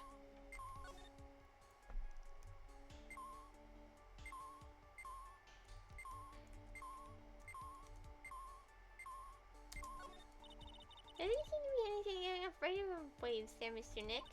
Be careful around the bug soup, but let's try again. Super is exactly the best. Oh, think do with what you have, right? And here we have a dryer. Nothing unusual here, I think. A dryer? Oh! If you use it next to a TV, that'll make your screen look weird, alright? Yeah, what happens is called electromagnetic interference, right? Hey, good memory, Pearls. I'll never forget it for the rest of my life. Oh, fucking rice cooker, man. Wow, there's a really delicious loaf of bread in here. Oh, it's a bread maker. Oh man, I thought it was rice cooker. Looks like it's been on keep warm all this time since the murder. Well, Mr. Scruffy Detective says got to keep the trail on crime scene warm. I think the keep warm in this case is a little more metaphorical. Well, suddenly looks like an alarm clock. What's wrong? Why you have trouble? I just can't imagine the listening device being inside this alarm clock. It just, Sort of reminded me of something that happened a long time ago. Oh. Oh! Well, anyway, it looks like the listening device isn't here.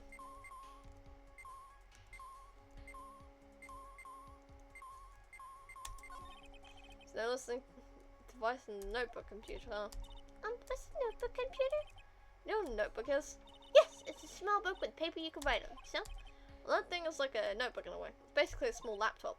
Mr. Nick, what's a laptop? She says while I am looking on a laptop.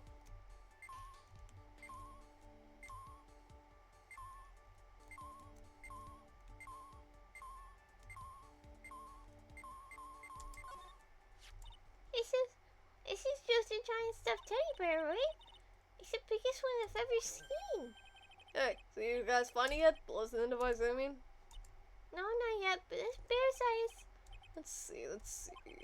Perfectly normal stuffed bear with some really strong radio waves? Sounds like you found the device to me, pal.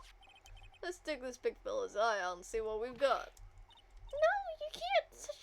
Such a violent act. No. It's a miniature camera, and it looks like there's more. There's a transmitter and a timer. What's your emitter? Transmitter, pal. Oh, is this more of that high-tech stuff? I don't know if I'd call it high-tech. It's just tech. Well, I suppose in this era. So this tiny thing is a camera. The stand for my phone fell down.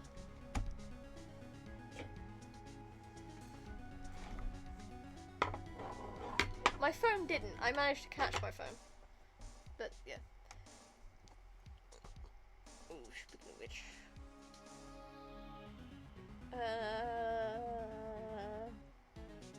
Haven't got any messages about potentially having lunch. Okay. So, this tiny thing is a camera?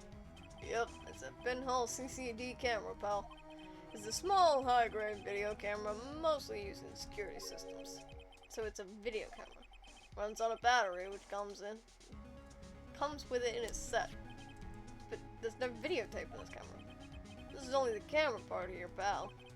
The tape recorder with the tape inside is somewhere else. Oh, God, still use tapes. God, how long ago was VCRs? You're gonna have to give me a second. This is the second game.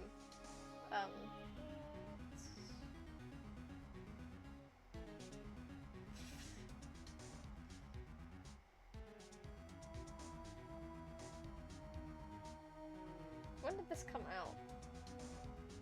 2002. This game is older than me. Fuck. And it's older than CL. So, yeah, I get it. Alright. Fine. Somewhere else? The footage is changed into radio waves and then it's sent to that recorder. So, it's sort of like a TV broadcast, isn't it? Hey, you know, you're right. So, what is a transmitter? This device that sends the footage the camera took to a specific destination. My name was said? What if you didn't require? I don't require anything. I was just making an observation that, because they were saying that, like, the mini camera and the transmitter were high-tech, and I was like, it's not really. But they mentioned, like, VCRs and tapes, and I was like, okay, so how old is the game? It's from 2002, so it's both older than me and older than you.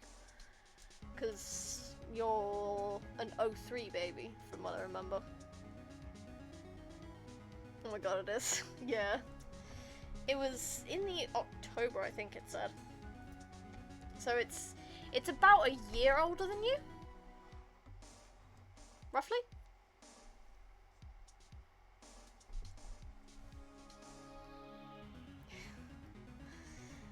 The device that sends footage the camera took to a specific destination. It's like a video version of a listening device, pal. Looks like it was small attached to a clock-like thing. Oh, that's a timer, pal. You can set it to turn the camera on and record at a certain time with it. You can say it for a certain time? Yep. Let's see, this looks like it was set to start at 8 p.m. and go for 1 hour. 8 p.m.? This time the award ceremony ended. There's no date set, so it's been recording every night, I'd guess.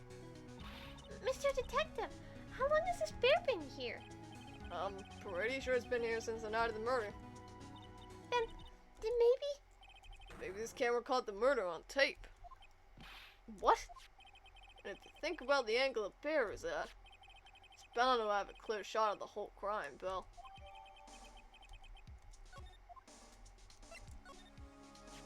So there was a camera in this bear's eye?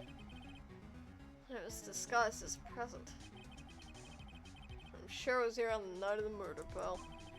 Pretty big, so it stands out pretty well in my mind. But who gave Mr. Carrera this present? I, don't know, pal. But this means that there's someone out there who... Oh, why is me yelling today? Christ. This means that someone out there got a video of what happened here that night. Is there any way we could find out who that person is? It's impossible, pal. Yeah, this is definitely an O2 game. Radio waves can be sent almost anywhere, so there's no real way to find out. Not anymore. Also, what's really bothering me right now, I just noticed I'm looking at the stream manager right now. The actual word stream manager at the top of the screen, the letters aren't aligned. They aren't aligned properly. STR is on one line, EAM is on slightly further up. MA is on the same level as EAM. N is 1 pixel down. Then A is like several pixels up from that. G is a pixel down from the previous A. E is slightly up from the G, and then R is slightly down from the E. Oh my god, no, don't say this. And the letters aren't aligned. I just noticed that. Oh, that is fucked.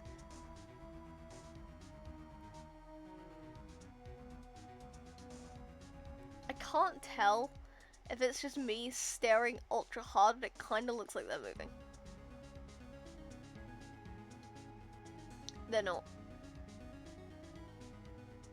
They're not moving, it's just me staring.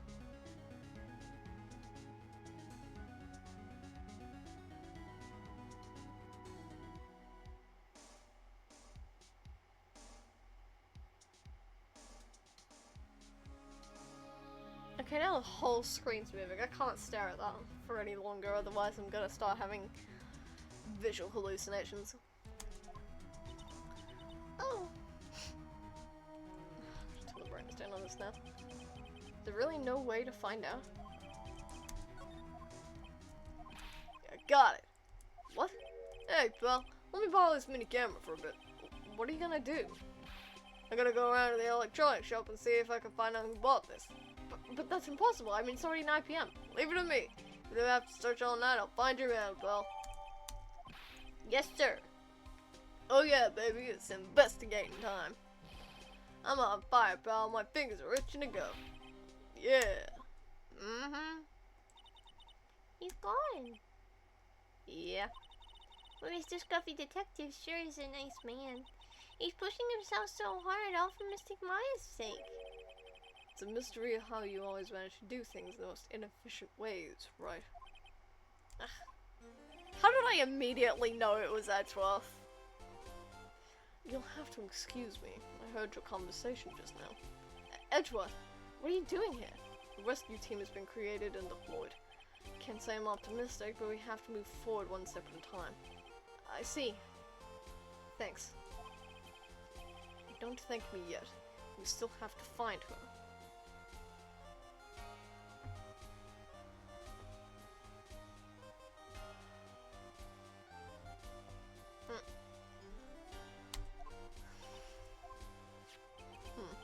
So, there was a spy camera hidden inside the stuffed animal, huh?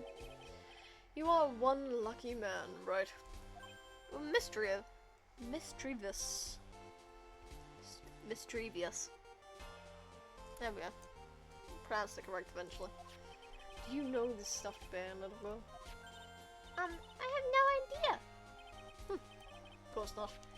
The maker of this bear is a very expensive luxury brand from overseas. It's completely handmade.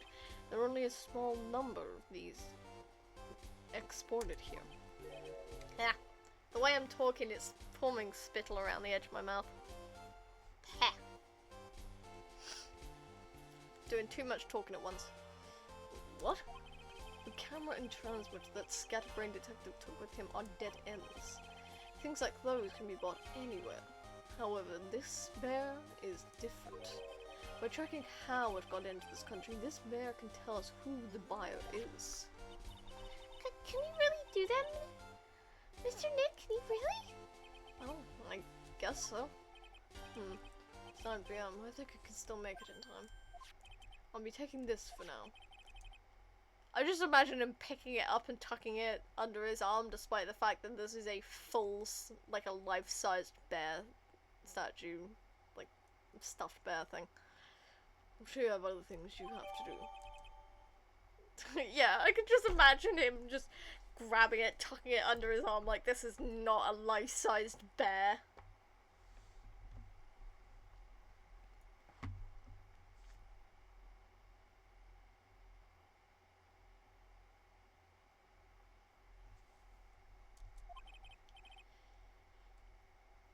See you soon, right? Wait! What? Why are you doing this? I have no interest in explaining myself to someone who simply cannot comprehend. And besides that, right, until court reconvenes tomorrow, you should concern yourself with this question. Who was the person that murdered Juan Corredo? The real killer. Do you really still think it was Adrian Andrews? To be honest, I don't know anymore. You still have a little time left. Find the truth, right? Everything begins with the truth. Yes, sir. Juan Corredo's real killer is Andrew's past. The kidnapper whose sole condition is an acquittal for Mr. On Guard. And this card, Shelley the killer. Maya. The only way I can save you now is to find all the answers to this case tonight. I don't understand what your real intentions are, Edgeworth. But as you said, all I can do for now is find the truth. Let me guess, this is a save point? Yeah, save point. Fuck yeah. Love to see it. Yes.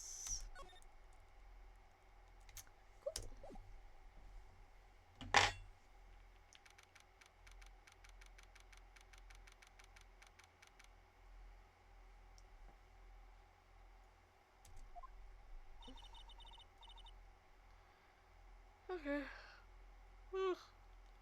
Still haven't got any messages about lunch, I don't think. I'll double check.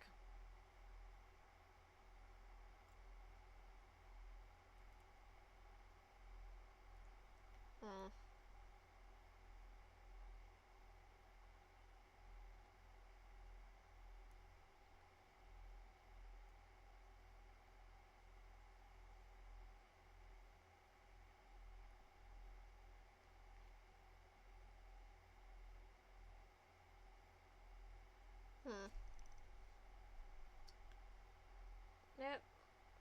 Not seeing anything. Bummer. I'm kinda hungry.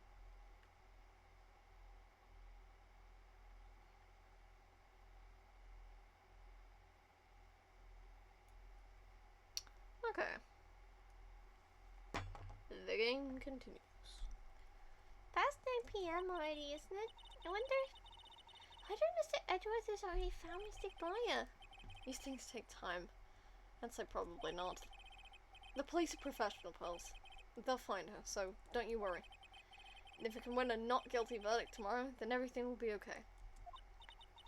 You're right. So the real person who killed Mr. Corrado was That assassin. Mr. Shelley did kill her, right? the column Miss Andrews found at the crime scene seems to be proof of that. But if that's the case, then a new question comes to mind.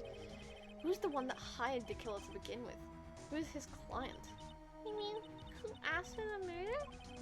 That person didn't want to dirty their own hands in blood. Whoever this client is, they're still a killer.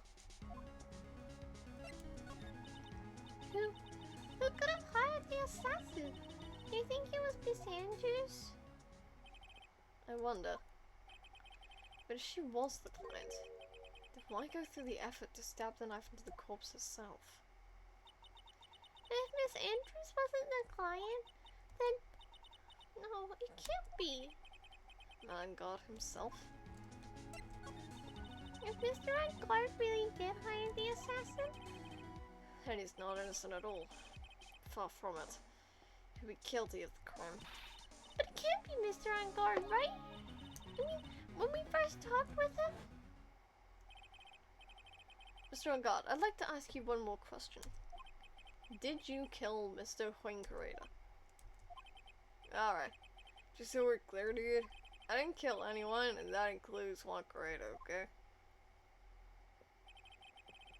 Didn't see any psych locks at that time.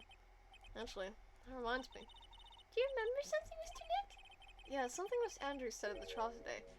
She said something interesting. Any night venture, hot flirting. Yeah, I can see that. Is Illy gonna fucking do anything? Poke, poke. Hint, hint. Nudge, nudge. Christ.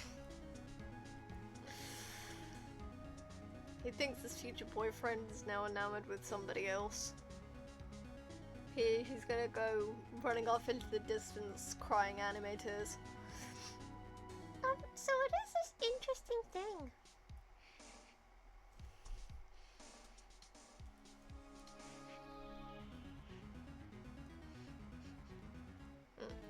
Good. Oh, that's right. You didn't hear it, did you, bros? Han had bet everything on the jamming ninja this year. And if he lost the Grand Prix, he was going to make sure Matt was going down with him. That's what he thought, anyway. It looked like somehow Juan had his hands on a secret so powerful that it would destroy Matt's acting career had it been revealed. Mr. Angard's secret. What is this secret? I don't know yet. But for now, let's think about it this way. Mr. Corrado was going to reveal his secret. That means Mr. Angard had plenty of motive to have Mr. Corrado silenced. Which means we have to meet with Mr. Angard. There's no way around it now.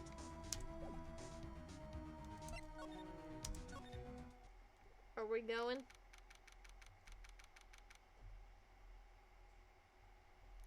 Yeah.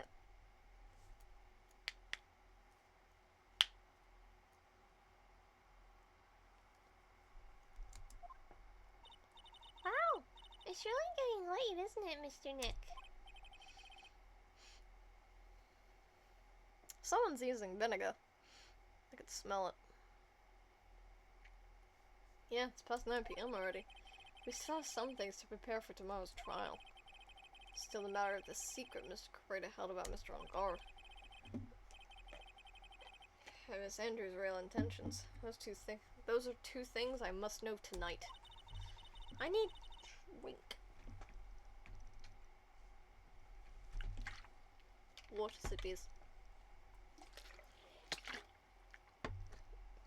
Hydrate, y'all. And shrimp check.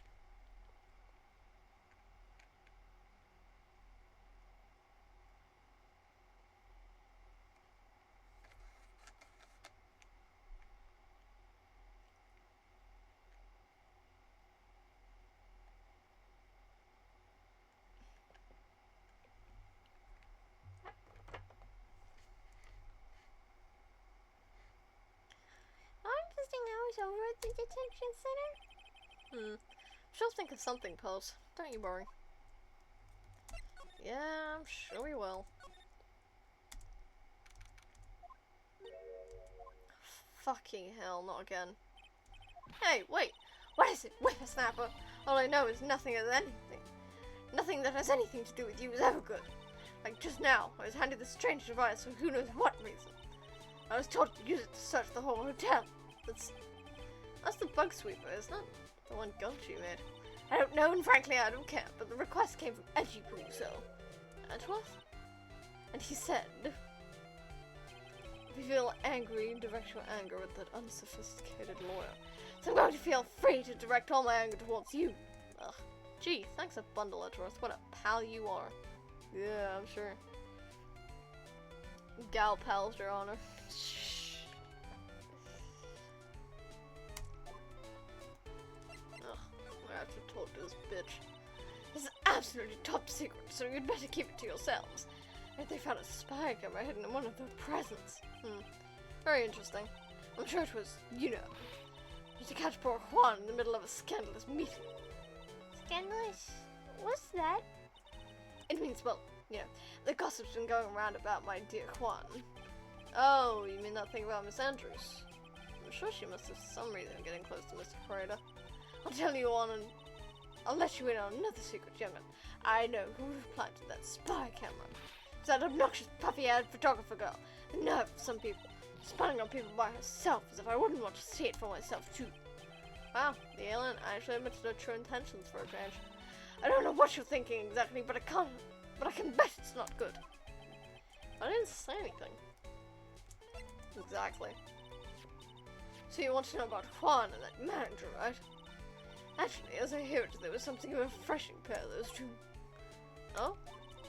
I tell you, Juan really welcomed that manager with open arms, I heard. That manager? Who were you talking about?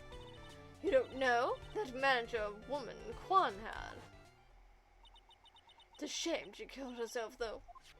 Oh, you're talking about Miss Celeste Impacts. Miss Andrew's mentor, right? Yes, that's the one. That Celeste girl. She was supposed to get married, you know. Married? You mean to Mr. Correa? Really? You young kids today don't know anything, do you? That girl Celeste killed herself 3 days after their marriage announcement. 3 days after their marriage announcement? What the? When Miss Impact went to kill herself, she was gonna get married. Well, that's because she was thrown away, you see, by Juan. What? But they're gonna get married, right? They promised each other, right? They had a grand announcement session, but 3 days later, Juan suddenly cancelled their marriage. Is that true? It's in the weekly magazines. But why? Why would he do that? It's not in the magazines, unfortunately. I see. That night, after Juan called off the wedding, that manager Celeste killed herself. How terrible. I wonder what happened between those two. I have a feeling it was fake. Like he got set up. And she didn't confront him. She just went for it. Do we get to move away? We do. We get to leave. We get to leave. Run, Phoenix! That night, there must have been at least a few hundred people here. Guess police are done with their questioning and investigating. Looks like things here in the lobby have finally calmed down.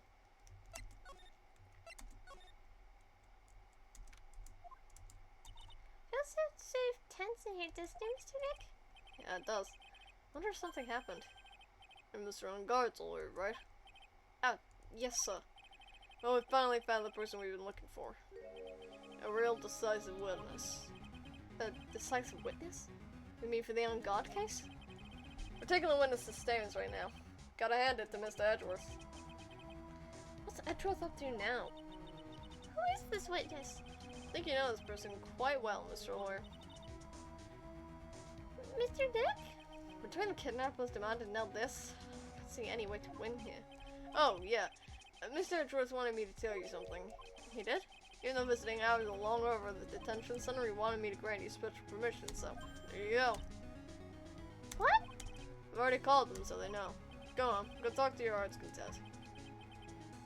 Thank you very much. This is such good news, Mr. Nick. Go and talk to your heart's content. Sounds like the police are pretty sure they have tomorrow's trial in the bag. Finally, we actually get to do something. I'm sure they must have transferred Miss Andrews here by now. So I suppose Mr. Ungard and Miss Andrews are in this detention center. And whose story do I want to hear? Given a choice, hear Matt Ungard. Dude, it's Mr. Wright. Hope you can get me off the hook tomorrow. I'm counting on you. I hope so too.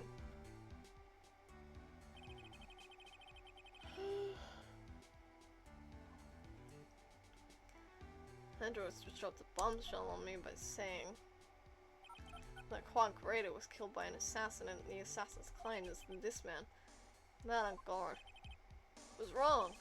But Mr. Ungard, there's something I must know with 100% certainty. Seems different. Totally not like your usual lawyer self, dude. About the press conference? I mean the one where Juan was gonna dress up as a nickel samurai? Yeah, I heard a little more about it from Miss Andrews. Looks like somehow Juan had his hands on a secret so powerful it would destroy Matt's acting career had it been revealed. We know. Could you please fill me in on what the secret is, please?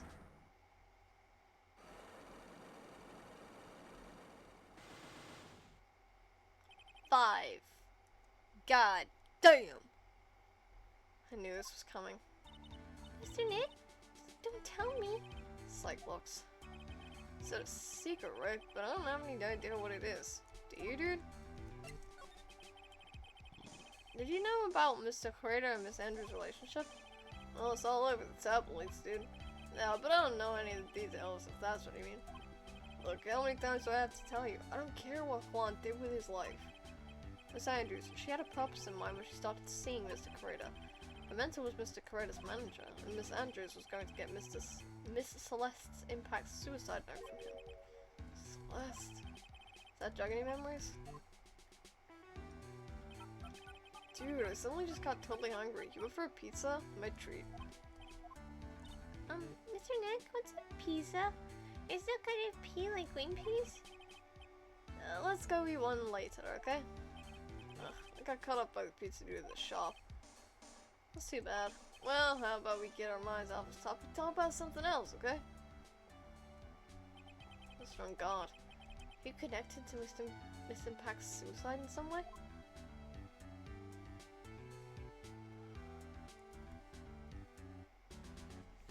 Move somewhere and back.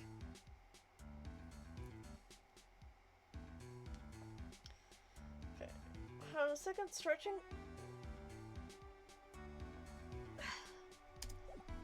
I'm gonna move somewhere and back. Oh, Mr. Wright, please, you have to help me. Uh-oh. Mr. Powers! What happened? Why are you here? You see, I got roped into this somehow. What? And now I'm gonna testify at tomorrow's trial. So, the decisive witness is Mr. Powers. I was talking with the detective until a little while ago when I was on my way home. And all of a sudden, you're under arrest and was brought back here. Oh. He said my face and all stuff in general looks suspicious or something. Well, I guess you see how they thought you might look suspicious. I'm just a normal guy at an exercise shop for kids. Is that a crime? I mean, maybe if you shaved your sideburns?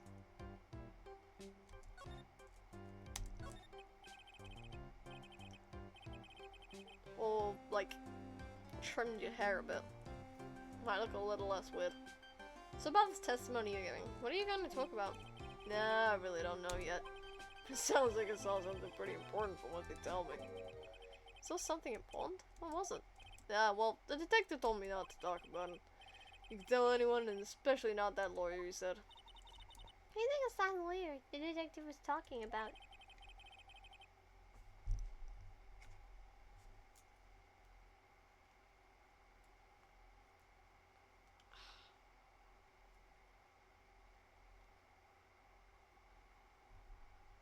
Okay. I'm gonna take a wild guess and say it's me. Yeah, you got it. Mr. Nick! Mr. Maya and myself are your only two allies in this whole world, but it's alright. Ouch. I really don't have a lot of friends, do I?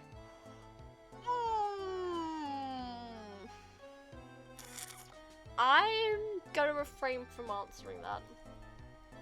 I'm gonna keep that one rhetorical.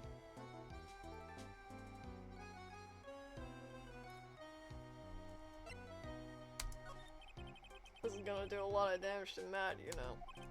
Because he's got that refreshing like spring breeze image going on. What does he really like?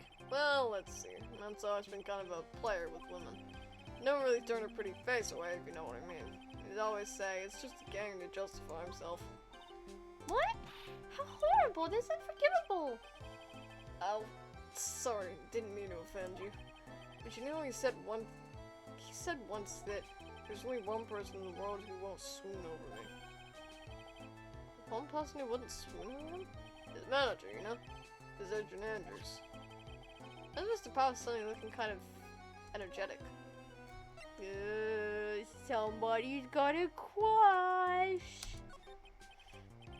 Ah, you see, I'm actually a sucker for gossip. Me too, man. It depends on the gossip, though. Celebrities in their world have this dazzling sort of image, right? I really could not care less about most celebrities. It's generally like normal people tea that I'm bothered by. I wanna hear that shit, like day-to-day tea.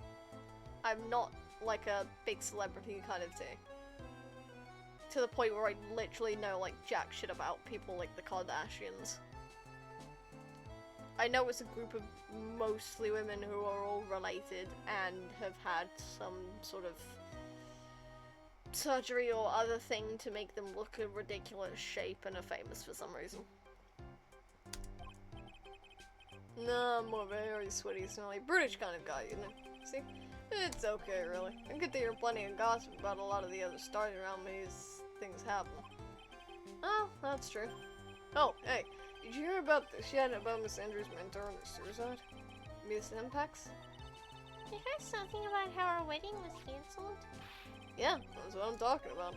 Thought about it a little the other day and about the mysterious death. Hey, Mr. Wright, what do you ask me about that? Go on, go ahead.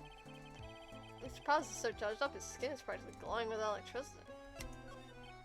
Okay, so have you heard this? Celeste left a suicide note. They say that Juan went and hid it. We heard about that in court today. There wasn't any actual proof that she had left a note. Well, this is what I think. I think that something bad was written on that note. Something bad for Juan, that is. Something bad for Mr. Correa? Why do you figure so? Well, before she died, Celeste talked with a few of her friends. She said it looks like I got caught up with a truly insidious man. A truly insidious man? Did she mean Mr. Correa by that? Well, there's no one else who fits the bill, right? That would be a reason enough for him to hide the suicide note. See, well, that's some good info. Thank you. You're welcome. Mr. Ungard and Miss Andrews. They're both in a detention center right now. Still things I don't understand or know about, I'm sure. I should get the two of them to tell me everything. Well, guess we're moving back then. Detention center. We'll talk to Andrews this time.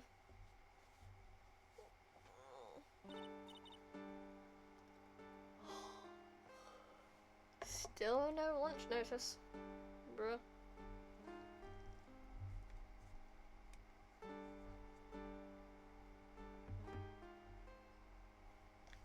Oh, it's you. I'm sorry to be visiting at such a late hour. There's a few questions I absolutely have to ask you tonight. Me?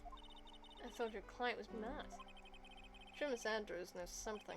She got me clues about a secret Mr. Correa had on Mr. Ungard. I'd like to ask you about Matt Ungard if you don't mind. Mr. Wright, you still don't know, do you? The real him. I mean, seems to bear a lot of resentment towards Mr. Ungard. If that's the case, then why did you become his manager? Why would you become intimate with his rival? That has nothing to do with this case. Nothing. But Miss Celeste Impacts. I'd finally put her death behind me. And now, thanks to you, it's all come back to the surface. I'm sorry. Yes, I was shocked by her suicide. It's true that when I heard the rumor that Juan was the one who had hidden her suicide note, I began to draw close to him. I wanted to get her suicide note back, and to burn it. You wanted to burn it? But why? I didn't want it to spread just like another piece of gossip. But I never held any murderous intent towards Juan. I would never do something so stupid. Suicide note, huh? I wonder what it said. Why did you try to frame Mr. Ungard? That's simple, because he's the killer, that's why. Isn't it the duty of every good citizen to inform the police? But there had to be another way. Police are excellent in doing that job, so they figure it out, right? Yes, they're so good that they couldn't figure out the real truth behind Celeste's death.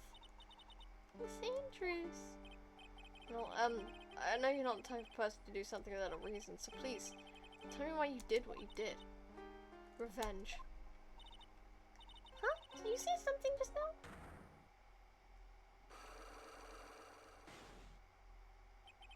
Psych lock, huh? Don't you understand yet?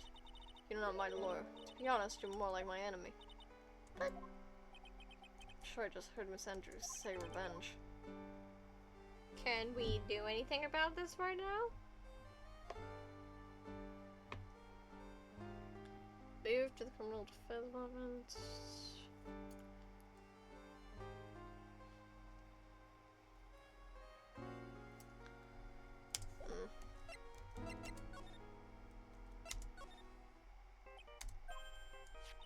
Mr. Nick, your phone! Hey, it's still Samurai theme song, isn't it? I don't like the sound of this ringtone right now. Sounds like kind of ominous. Yeah, I know. Hello? We're in trouble now, pal. I'll be back at the office real soon. What's wrong? Something really unexpected just happened. Mr. Edgeworth, Edgeworth? Anyway, hurry up and get back to the office, pal. Don't know what's going on. Okay. Don't know what's going on. Hello? You got cut off. What's going on, Mr. Nick? Don't you say we need to get back to the office right away? We should hurry back. I'm scared to go back. What are you talking about, Mr. Nick? Put yourself together. Maybe it'll be good news. Somehow, I doubt that. It's never good when this music comes on. What took you so long, pal? Mr. Edgeworth couldn't stick around forever and had to go. Well, what happened? We got him. We know who bought that spy camera. This quickly? And this bear what gave him away, pal. Bear. Figured it out, pal. Figured that we should have been looking into the bear instead of the camera. Ah, yes, it was you who figured that out. Was it Mr. Edgeworth that figured? Shh, pearls. And? Go on. There's only one person who brought one of those bears who's related to this crime. Who is it? Who would be so rude as to spy on another person in their room? Madame Guard. Huh? Madame Guard. Your client, that's who, pal. And here I thought things couldn't get any worse. You sure you've heard right? That the person who brought this bear was... I heard it from the department store clerk, pal. This is the credit card receipt for the purchase. It's $3,800, pal. That's an exact match to the price of that stuffed bear. Receipt? That's all you have? Nah, it's not just a receipt, pal. Store clerk said so himself. He told me I'm sure I sold the bear to Mr. Ungard. And the clerk even got Mr. Ungard's autograph out of it, pal. I'm sure the person that brought the stuffed animal was Mr. Ungard himself. My son is failing me. This can't be. I'm gonna faint over a receipt. So, what about the spy camera we found? That was a dead end, pal. I mean, you can get this kind of thing from anywhere. For now, I guess I can get these back to you for a file away from into evidence. I know you don't want to give up, pal. I didn't think it was possible. The person who put the spy camera in Juan Carrera's room was not on guard. Why would Mr. Ungard do something like this? But it was to catch Miss Andrews and Mr. Carrera in one of their rendezvous. I bet it's not good enough for me. I have to know the absolute truth behind this camera. Are you gonna see him? Mr. On guard, I mean. Yes.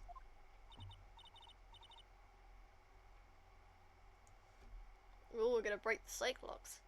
I'm scared, Mr. Nick. I wonder what we'll find out next. I'm scared myself, but I have to put on a good face for pals. Not on guard. What in the world have you done? Still got quite a bit to go.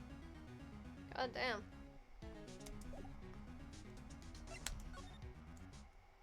I thought we'd be close to done for this investigation section. You're working really late, you know. It's already past 10 PM, dude. I think it's time you told me the truth. Relax, don't you know that ignorance is bliss? If you really want to know, let's talk. You know, Godwin, present Maya's Megatama.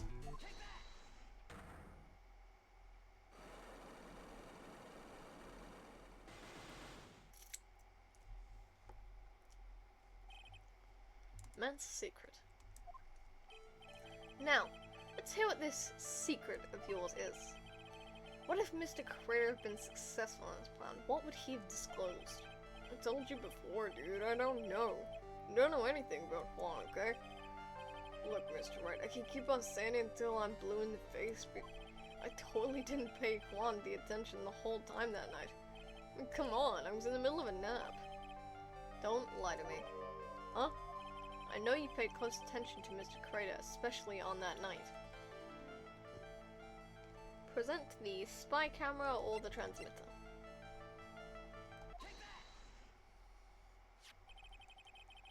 Lunch in 5 minutes! Fucking sweet, we have time to break the psych locks and then I go get food. Nice. Someone used this camera to secretly film Mr. Carrera's room the night of the murder. Secretly film? What? And then sent the images the camera took with this transmitter. Wow, but dude, where's this camera you're talking about hidden?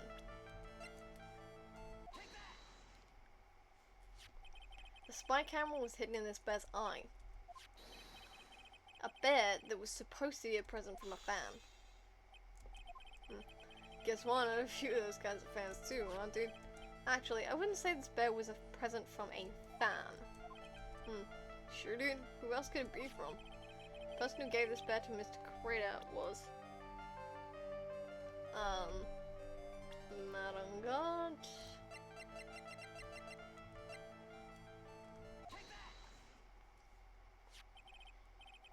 Mr. On God, don't you know this bear from somewhere? I don't think I've ever met Mr. Bear before, dude. Oh, but he says he knows you. How could you forget such a great friend? What else did the bear tell you? He says that the one who put the camera in his eye was you, Mr. On God. I didn't know I'd work in court. I think it was some serious trouble. Come on, this is all a joke, right, dude? You're just pulling my leg. Looks like you're not ready to give up your secret yet. Well, do you have any proof that you want to show me first? Here's proof that it was you who put the camera inside the bear.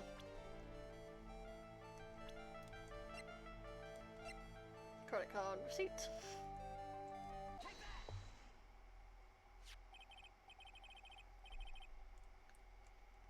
I have here one credit card receipt, Mr. Ingard. It's for when you bought that stuffed bear. Dude, all you can tell is that I spent $3,800. Go to the department store all the time, okay? It's $3,800. This could be the toothbrush I bought that one time. A $3,800 toothbrush? It's ivory. It's got elephant hair for bristles. Ew, elephant hair? Is that what rich people use nowadays? Anyway, the store clerk clearly remembers you and your purchase. After all, you even gave him an autograph, did you not? Oh!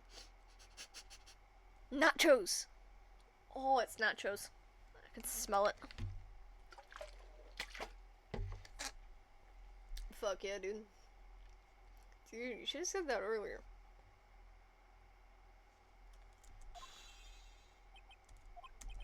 So can I ask you one thing? Yes? You're a lawyer, right, dude? So if you're like, you are, then why are you looking at stuff like that? Because if I don't know the truth, I can't help you. This is more like stupid lawyer talk to me. Hey, let's stop talking about this, okay? No, not yet. I haven't asked where you set the camera up yet. And what your secret is. Of course, it would be strictly confidential, so what are you gonna do now? I'm gonna find out what I want to know, because I must. The reason you hid this camera in Mr. Crater's room and filmed it in secret is... present Miss Andrews' profile or the magazine clipping.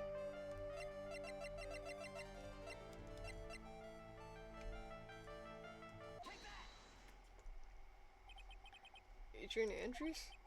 There's a rumor going around that Miss Andrews and Mr. Crater were having secret meetings. You, who's keeping tabs on Mr. Crater, you were going to reveal this as fact and turn it into a scandal, isn't that right? Dude, you could be such a moron. Huh? Oh man, Mr. Lawyer, dude, that kind of scandal? That's the good stuff. That's what we in the industry call juicy. The good stuff? Juicy? Look, we can get publicity without spending a penny with that kind of stuff. But if people stop paying attention to us, then it'd be the end, dude. Too bad that wasn't your intention. What are you talking about?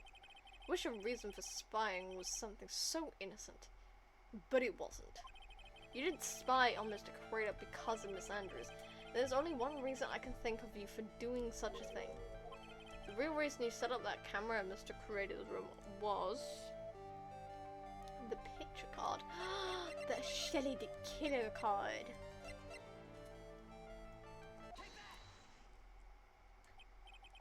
What is this card? Maybe he doesn't know about this card. This is a certain man's calling card. The man's name is Shelley the Killer.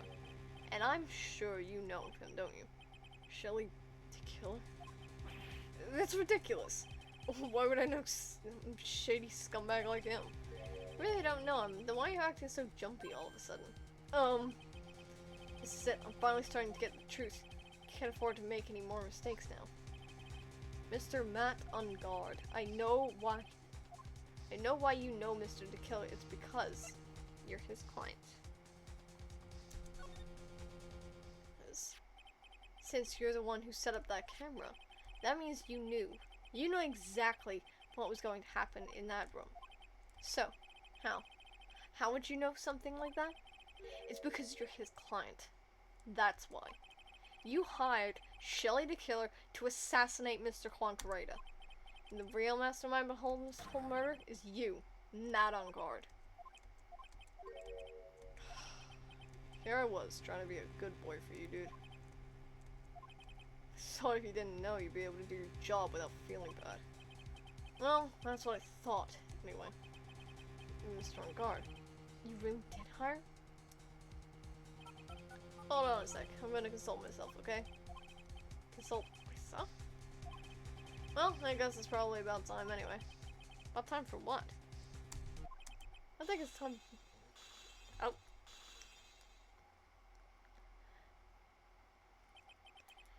How do you do, Mr. Lawyer? I'm Matt on guard. Fucking Jesus, man. What happened to your eye? Did your cat do that? Did you get attacked by a putty cat?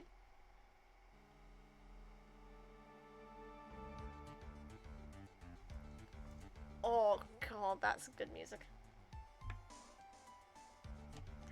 But it is lunch. I do need to go get food. So, I will be RB. Promise. In the 20 minutes tops.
Fucking hell, guys. I said roughly 20 minutes. Also, Hope stole my seat.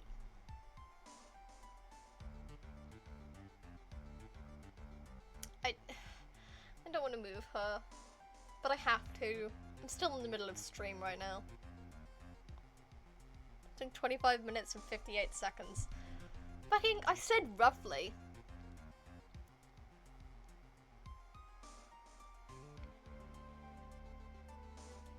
It's within the 20-minute range. Yeah, hi! Hi, little princess. You have stolen my seat. Vacate, madam. I will scoop you up. The little baby you are. There. Lay on the blanket. It's nice and comfy. Thing is, I could just lift her up and she's still in the same position she was. With 25, you round up to 30. You're being dramatic.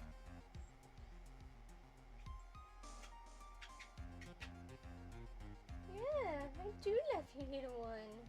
I do.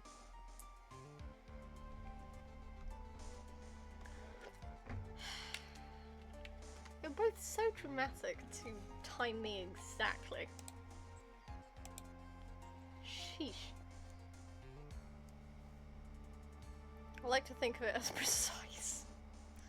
Yeah. And Hope has gone to lick herself as if she hasn't been vacated from her comfy spot on my seat. Fair.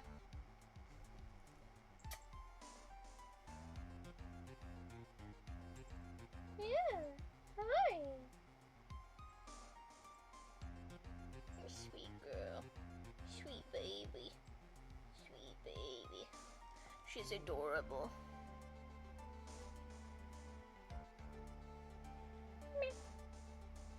You too. You're adorable.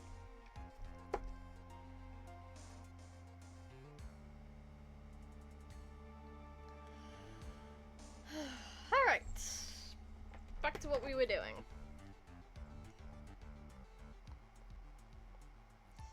So, question in this mail. Matt's secret. Well done, Mr. Wright. I bet it wasn't easy to gather as much information as you have. You really... So you're Shelley DeKiller's client? You don't really think I would dirty my own hands in this, did you? What do you mean? That woman, Adrian, was quite brave herself. Trying to stick the crime on me, and then she didn't think she had it in her. All I care about is if client's dead. Isn't that right, Mr. Lawyer? You're lying! What terrible... It's way past your bedtime, little girl. Go on. Let us grown-ups talk more about adult things. But why? Why did you hide the video camera? A weakling soon believes the words of others. Just like that pathetic Adrian. You knew about Miss Andrews' secret? But I'm no weakling. I don't believe anyone. Least of all assassins. What? Oh, come now, Mr. Wright. Assassins aren't above blackmail. They turn their clients into cash cows by holding a sinful deed over their heads. And a superstar like me? How much do you think I'm worth? Care to guess? And that's why... Yes, that's where the video comes in. It's got his face and the crime scene recorded on it, preserved for all time. I can keep him at bay. Even blackmail him if I want. That's right. That video is my insurance. Isn't that what they call it, Mr. Wright? Why would you do something so wrong? Because I'm a grown-up and I can. Good enough of an answer for you, little girl? Bitch. Ooh. You got a loaf. Hi, baby. Nice comfy loafing? She loafs good. She is an excellent loaf. 10 out of 10. Would give forehead kisses. half-given forehead kisses. What's your motive for murder? Why? Why did you kill Mr. Karina? Because he was about to sling so much dung onto my beautiful public image. Scandals are a little annoying, aren't they? This is all because of that press conference, isn't it? If Mr. Karina had been able to give it, then Mr. Engard's secret would have... Ah, well. That's what we call taking advantage of the situation, you know? I had no interest in doing it, really, but bit by bit it crept up on me. Then the situation just presented itself perfectly. How beautiful, I thought. And that's how Mr. Karina ended up dead. Let me tell you something. I'm not like Adrian. I don't depend on anyone. People are simply things to be used. Used and thrown away. Put on a sweet, innocent face that people will swallow anything you feed them. Adrian fell for it. He assassin too. I know, how can I forget? Even you fell for it, Mr. Lawyer. Apparently what's in his glass is brandy. Everyone, all working their butts up for me. Madame Guard. Oh, did that leave you speechless? What a shame. What's wrong, Mr. Lawyer? You've grown awfully quiet. How could I have been so deceived by you all this time? When we first met, I asked if you'd kill Coretta, and you answered very clearly that you hadn't killed anyone. There now. I never told you any lies. The person who did the killing was that the killer guy, right? All I'm guilty of is taking a catnap in my room. You killed Mr. Coretta. I dare you to say that in court tomorrow. Oh, but too bad. You can't. You're my lawyer after all, aren't you? You could always drop my case and refuse to represent me. How does that sound? Oh, but you can't, can you? That'd be the one thing you absolutely can't do. Mystic Maya! You wouldn't want to test a killer. He's a man of his word, or so I hear. You could end up getting a certain friend of yours rubbed out if you lose. You scoundrel. Scoundrel? So if I were you, Mr. Wright, Esquire, I think I would give it my all tomorrow. Remember, everyone likes a happy win-win resolution. I'll get you for this. It's such a cliche phrase. Once said something like that, if memory serves. Of course, well, we all know how things turned out for him, don't we? Good night, Mr. Lawyer. You bitch. Maya, what am I supposed to do? I don't know. And now you've finally found it. The starting line of this case. Edgeworth, I don't care for the horrid atmosphere. Let's return to the precinct. Well, right, what are you going to do? If you plan on changing your strategy? No! We can't do that! That's right. He's holding Maya hostage. What should I do? That's not something I can answer for you. Mr. Edgeworth! Right. Only you can decide where to go from here. 1 year ago, at that time, I truly didn't understand what a prosecution was. That is why I had to leave the prosecutor's office. I felt that I couldn't stand in a court of law until I knew what a prosecutor really was. And now, right, it's your turn. My turn? What is this thing called a lawyer? What can you do as one? You might find the answer, and you might find it on your own. I'm a lawyer, but to fight for someone who is clearly a killer? Man on guard, that man is really... Ugh. It doesn't matter who. Every person deserves a proper defense and a fair trial. Isn't that the basis of our judicial system? God, I wish. Proper defense? What exactly is that? Is it where a lawyer forcefully and blindly gets an acquittal through shouting and trickery? Ironic of you, of all people, should say such a thing. Isn't that exactly how you fought for your clients up until now? Well, that may be true, but that's because I believed in my clients to be innocent. At the bottom of my heart. But if I were to get on guard and quit, that isn't a proper defense at all. I became a lawyer because I thought I could save people who were suffering and in pain. But when I look at this mess we're in, I can't even protect the person closest to me. Even if I win the case, I still lose in the end. Just don't know what to do. Right. If you get a hold of yourself, you have it all wrong. Huh? We aren't some sort of heroes. We're only human, you and I. What, to save someone? That's something easier said than done, wouldn't you say? That's... You are a defense attorney. You can't run away from that. You can only fight. It's all you can do.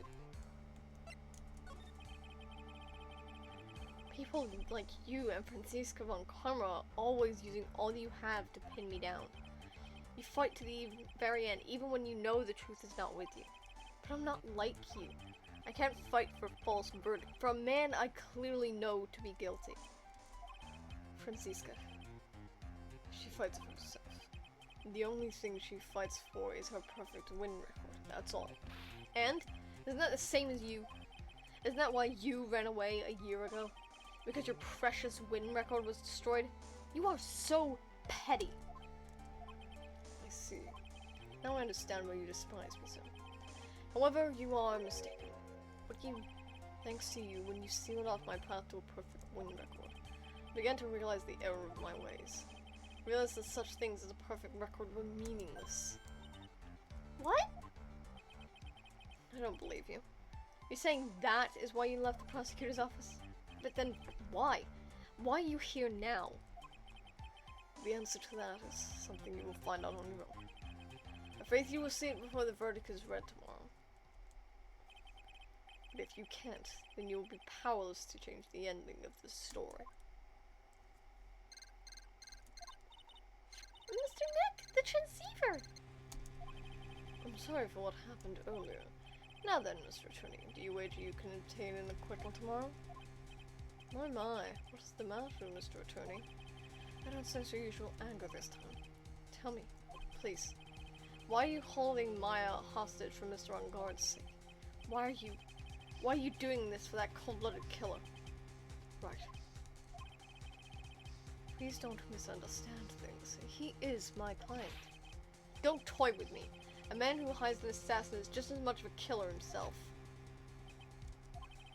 I believe you are asking me for a reason as to why I'm doing what I am. Yeah. This is what I like to call my aftercare. What the heck is aftercare? Ah, so you are bitchless. My name carries a certain amount of honor and dignity, Mr. Attorney. I take great care to ensure that no suspicion falls upon my clients for my handiwork. That is what is called client relations, and it is a part of assassin's duty. An assassin's duty? We were unlucky this time, and my client was arrested as a suspect. As a result, I did what I had to do to enlist your expert help, Mr. Attorney, and to ensure that you would do everything in your power to the very end. What is your name? I believe I told you once before, however, you did, but my name is DeKiller. Shelley DeKiller. You're Shelley DeKiller? Please keep in mind you do not have much space to maneuver with me. As a DeKiller, I always finish what I set out to do. You fail to keep up your end of the bargain. Maya! It would be my duty as an assassin to see that she receives a nice, long nap. Now then, if you'll excuse me, if someone were to trace the signal back to me, it would be quite troublesome. Cat. That was a cat. Mystic Maya! I don't know what to say. Edgeworth. Did you hear that? The end of the transmission. Huh? Oh, that sounded like a cat. A cat? It can't be. That cat, can it? What is it? I think I know where Shelley the killer is holding Maya hostage. Edgeworth, have all police units head for Unguard Mansion immediately. Alright, you hurry over as well then. Don't lose hope yet, Pearls. The fight has only just begun. Yeah. And now, we get to run.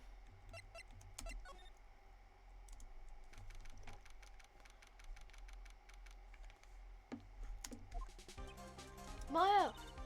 Please answer us, Mystic Maya! We have this area completely surrounded. There's no way for him to escape, assuming he's still in the area. Can't believe it. That butler, all this time, he was the killer. He and Unguard were working together all this time. I'm sure they had worked out a contingency plan ahead of time.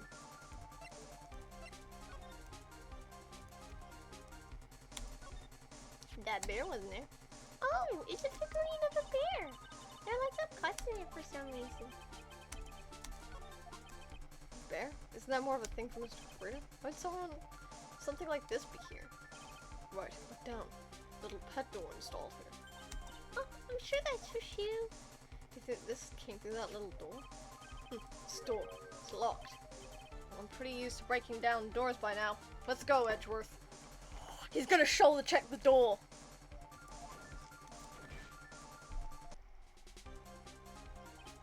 Ugh, there's no one here. Close to this room, I would say this is Unguard's private lounge. Look at this, right? Antennae for sending and receiving. An antennae for sending and receiving radio signals and a VCR. Check inside the deck. There's a tape. It would be an important piece of evidence. If we're lucky, it'll have the moment the crime was committed recorded on it. I'm sorry, but the tape deck is empty. There's no tape to be found. No. There's no mistake that someone used this to record something. Looks like someone took the tape we're looking for and escaped with it.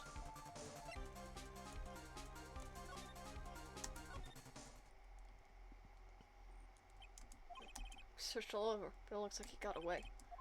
I'm sorry. It looks like he slipped out of our grasp this time. And now, we've lost our only lead. Don't give up yet. That little girl is looking to you to be her pillar. Yeah, you're right. We're close, I can tell. We've already set up checkpoints along every route leading out of this district. Leave the rest to us. Maya. This looks like a picture of Miss Impax. With love, Celeste. Miss Impax? You mean? Yes. Mr. Corrido's former manager. Why would a picture of Miss Impax be here in Mr. Unguard's mansion? And what does it say with love? This might be a clue. Ah! What's wrong, Pearls? But please let me see that picture frame. Huh? What's so special about the frame? On the back! There's something written on the back of the frame! Maya! It's Mystic Maya! She left us a message! What?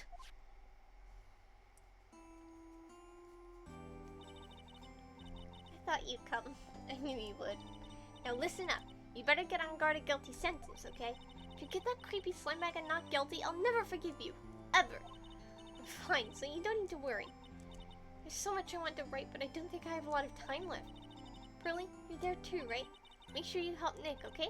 Someone's gotta watch out for the helpless link. That's it for now, Nick. I guess I'll talk to you guys later.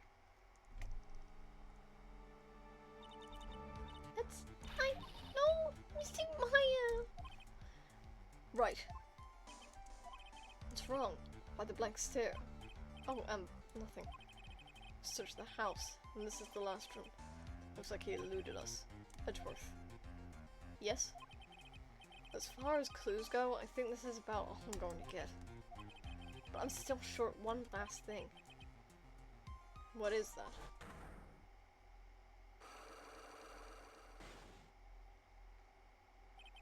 Miss Andrews' psych lock.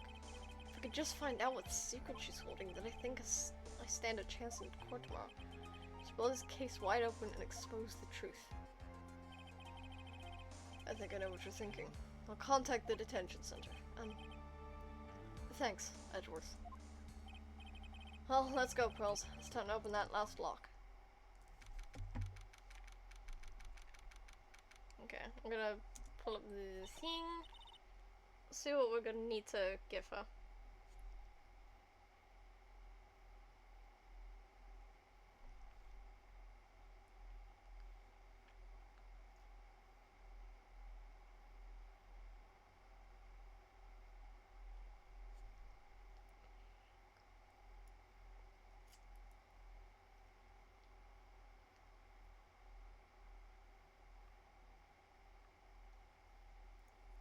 Okay,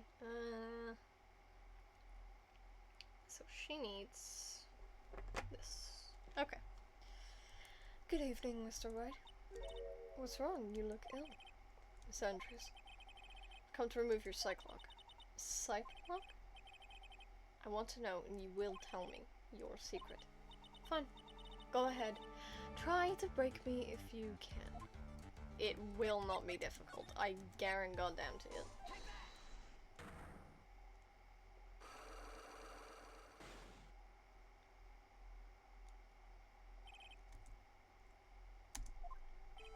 Can you please tell me why you framed Mr. On Guard for the murder? Already told you countless times, it's because I thought Matt was the killer. No, that's not it. I know you have a personal reason to dislike Mr. On Guard. Miss Andrews, you may think I didn't hear it, but I know you said something earlier. You said revenge. So you're saying I was taking my revenge out on Matt, and that's why? What an absurd idea. I don't have anything I'd want to take revenge for. Miss Andrews. A woman who lives by being dependent on other people. There's something of someone in her past that would make her take revenge. Which is obviously Celeste. Naturally to kill him.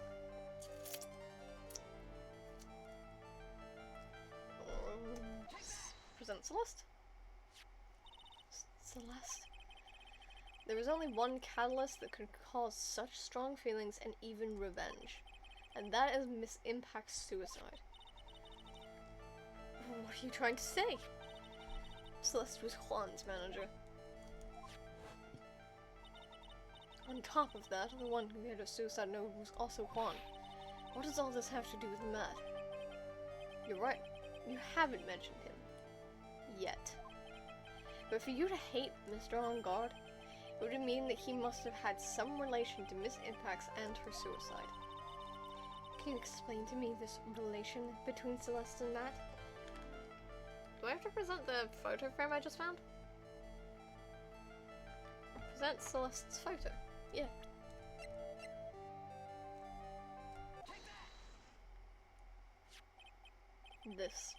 This is a photo of Miss Impact's, correct? She looks younger than when she passed away, though. With love, Celeste. This is Miss Impact's handwriting, isn't it? Where did you find this? No, it's alright. It's a rhetorical question. Yes, it is. I found this at Mr. Unguard's mansion. And after all this time, my last remaining secret has been revealed.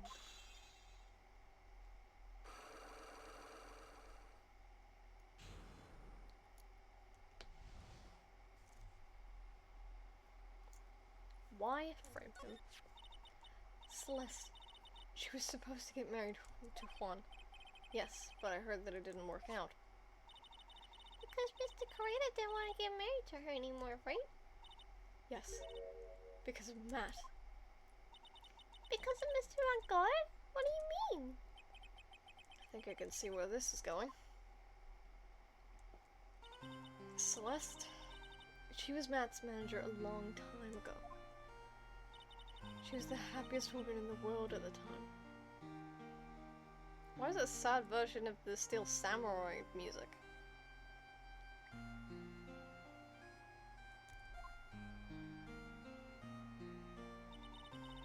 I was working part-time back then, and I often saw the two of them together. So that's why, with love, so that's why with love Celeste is written on the frame of that picture. Ooh, an applin! They were a couple, weren't they? They were a couple, weren't they? It wasn't anything as splendid as that. Celeste was being used, toyed with until she was thrown away. That's so horrible. Matt's entire image is built around how nice and wonderful of a man he is. Scandal would have destroyed that. Which is why Celeste, in her kindness, moved over to Worldwide Studios. And that is where she met Juan. She seemed really happy with him. Even happier than when she was with Matt. Celeste and Juan were such a good match that they were even planning to get married. Oh, and Kevin shutting down. And then it was suddenly called off. The night Juan called their marriage off, Celeste, she killed herself. And that's why I framed Matt. It was revenge for Celeste and for myself. I'm sure even you can guess why Juan called the wedding off, right? Matt confessed to Juan about his relationship with Celeste. I see, so that's what happened. But then why did Mr. Crit have to call off the wedding? I don't understand at all. It's probably because of his worthless male pride. Juan and Matt were always fierce rivals.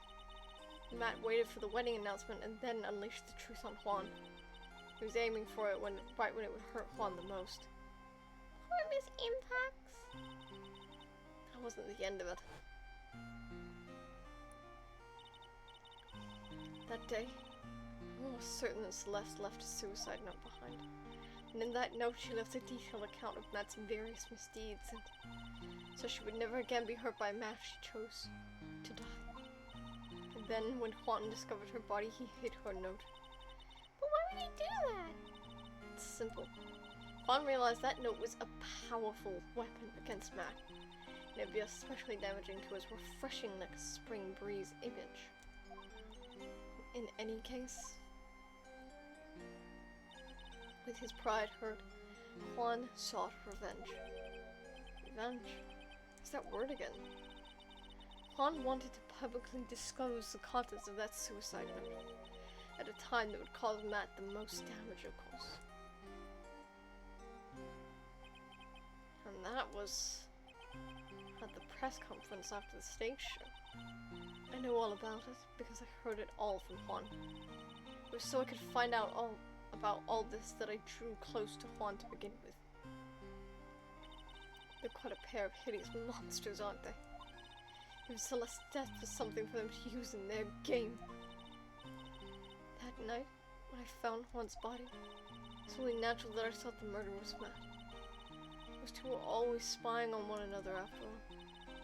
As for me, I was frantically searching for Celeste's suicide note. I wanted to destroy it before it ever went public. I was going to burn it. I'd even brought a lighter. But I couldn't find the suicide note. And that's when revenge crossed my mind. Yes, I was going to bring them my own kind of cruel revenge. Celeste was killed by those two monsters. When I stabbed Juan's body with that knife, I didn't feel a single shred of guilt. And that's all I have to say. Well, Mr. Wright? Even knowing all this, are you still going to help that man?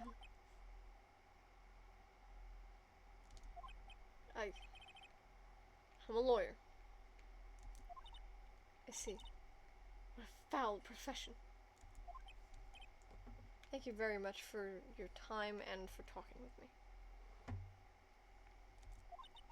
It was no big deal. I couldn't sleep anyway. I can't sleep either. That was my situation with what I know now.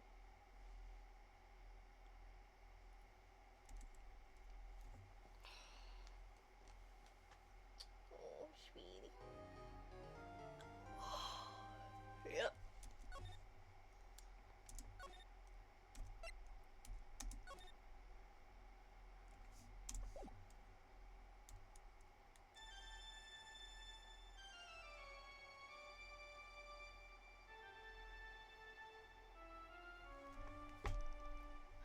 How did I get into this mess?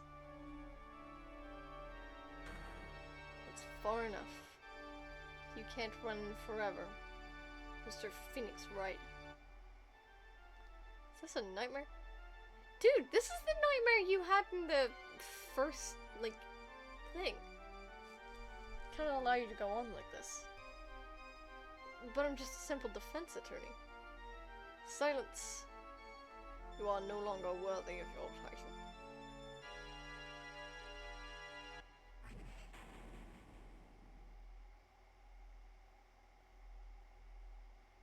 In the first episode of this particular game, I've had this dream before, sometimes some time ago. As if this day was written into my destiny. Today I'll stand in court as a lawyer. To prove a killer innocent. Yet, in the first episode of this game, the aka tutorial trial, he had that exact same nightmare.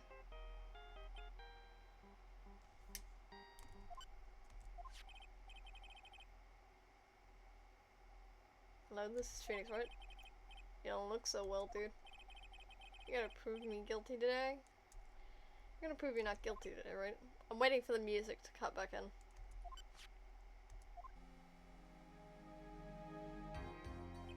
There we go. Okay. Cool.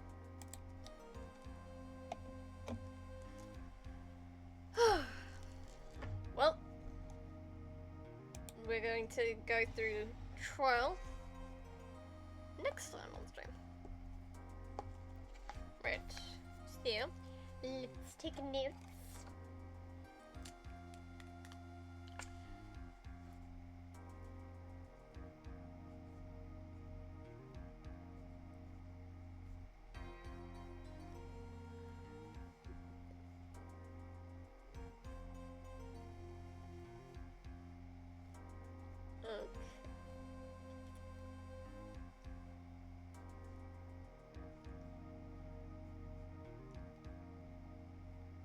farewell,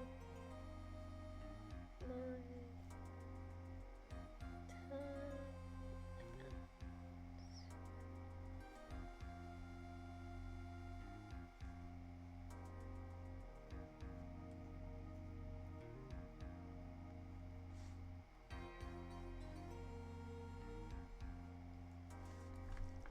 I had fun being bullied.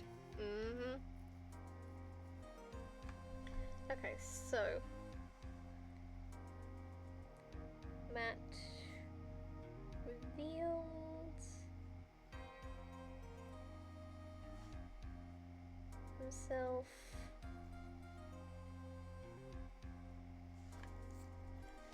off and put it on Juan. My lung was causing issues, or I would have been here sooner. Your lung? Your lung was causing issues? Eh?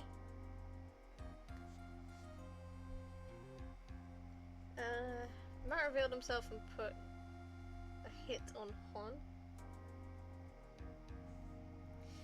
It was caught to my ribcage. Oh, yeah, I hate when that happens.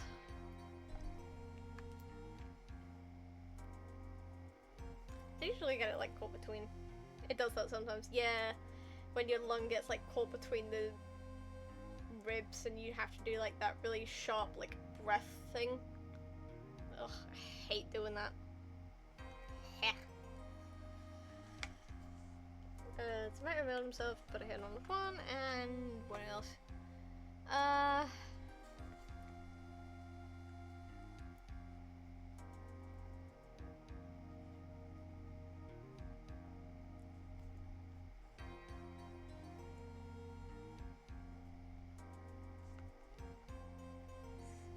Surely the kill is still at large with Smile.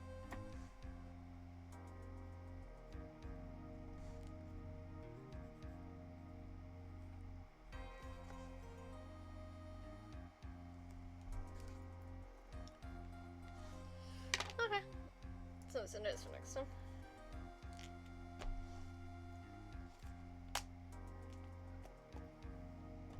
Okay.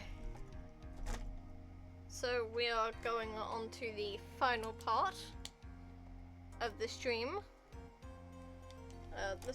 And we're doing the final part of the trial next time. I had a good time. Yeah. I do remember this trial. There are certain things that like caught me off guard. Because I don't remember everything, but I remember like a strong overview of the whole thing. Like I remember roughly, but I don't remember absolutely everything. But yeah, we're gonna be going into the final part of trial, and then this bit shall continue. You continue it for the next stream, but once I switch onto a new game, you are to stop. But yeah, after next stream, when we finally finish the trial, I'm gonna be going on to a new game because I have been doing this for weeks, months at this point. Literally, actually. Hang on, I can search this up. I can look at my VODs channel. I can see how long I've been doing this.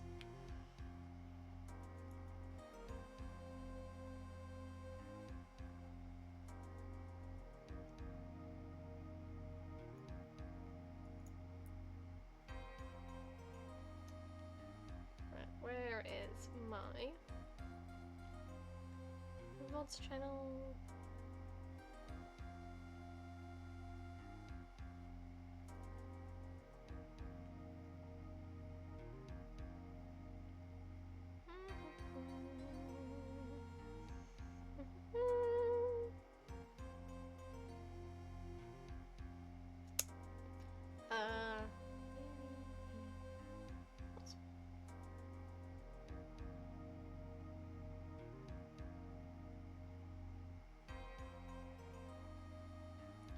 Okay. So, how long have I been playing this one game for? I've been playing it since May.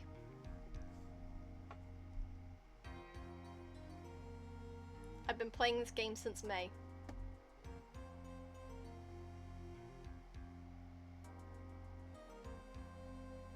Oh god, I don't know if I'm gonna be able to do next week, actually.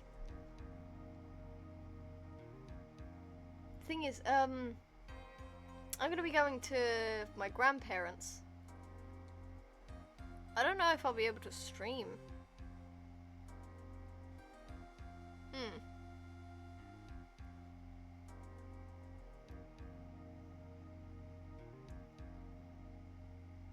Well, that's gonna be annoying.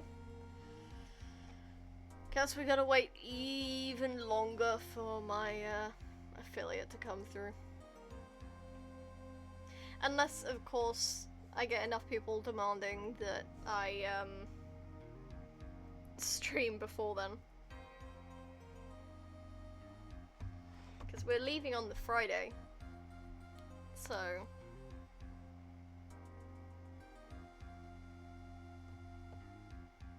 I don't think I'll be able to, though.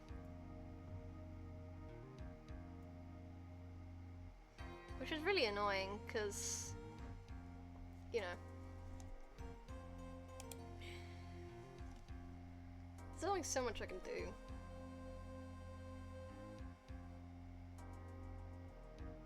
It's all the unasked breaks. It's, like, occasionally I will have to take a break from doing a stream for a week because, you know, I'm sick or something. Like, I have too much pain to be able to reasonably manage a stream. But, like...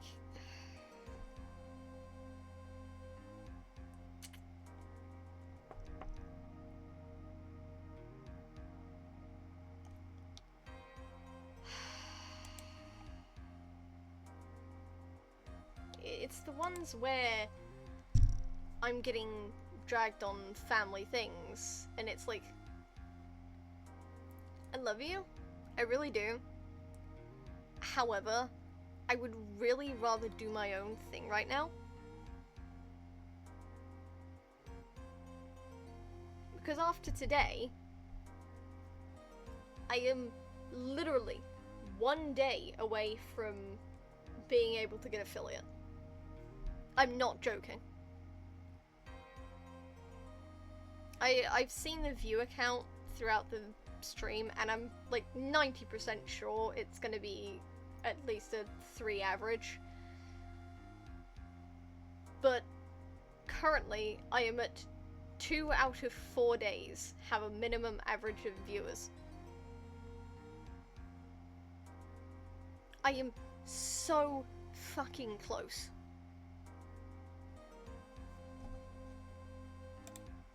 And I think that's the most annoying thing.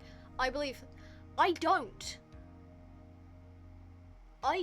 because I'm not going to be able to do it next week, and that's going to make it cost even longer.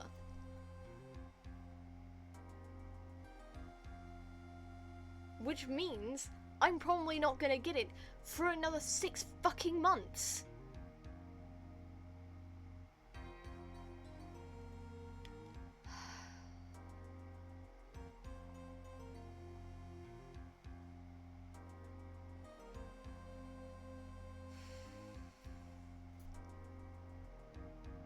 It's things like this that really annoy me, because we have a family calendar. We have a family calendar for a reason.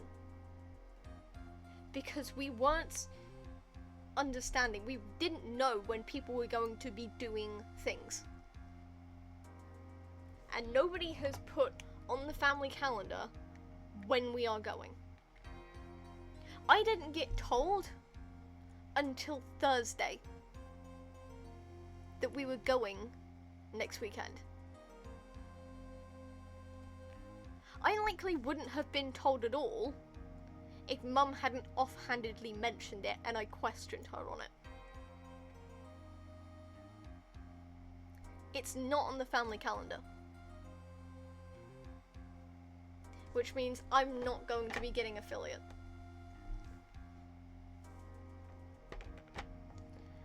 The reason I can't stream during the week is because of the bandwidth.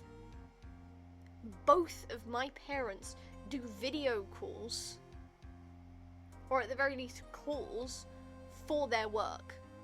Which means I physically cannot stream during the weekday. Because they are taking up the bandwidth.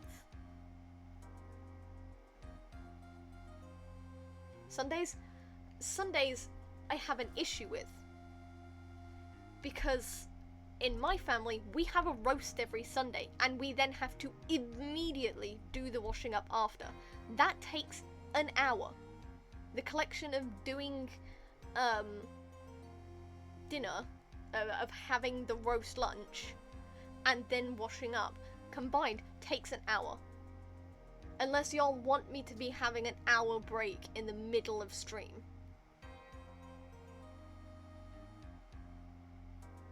Short stream? Short stream's likely not going to get enough viewers high enough for such a thing. I can try, but, like, I don't know what I do.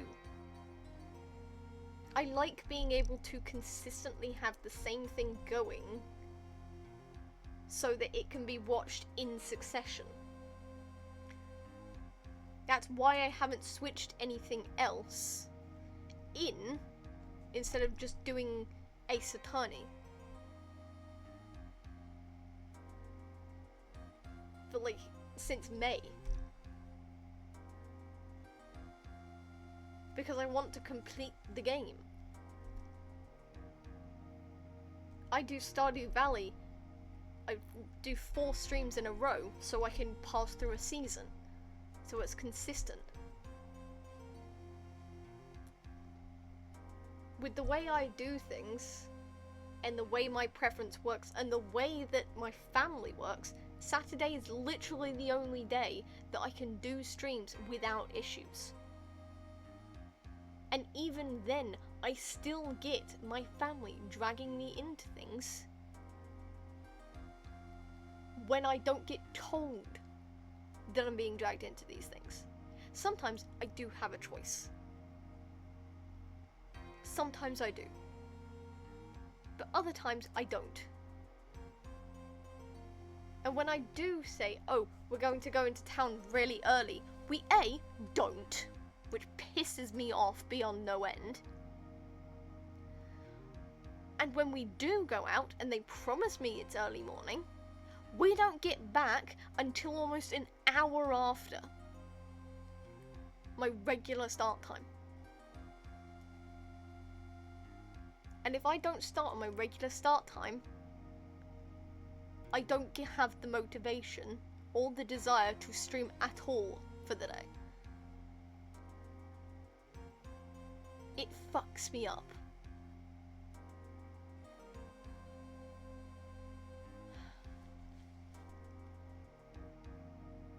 Look, I will be lucky if I get affiliate by the end of the year. I will be lucky. Because the amount of bullshit that prevents me from having 4 consistent straight streams is starting to seriously piss me off.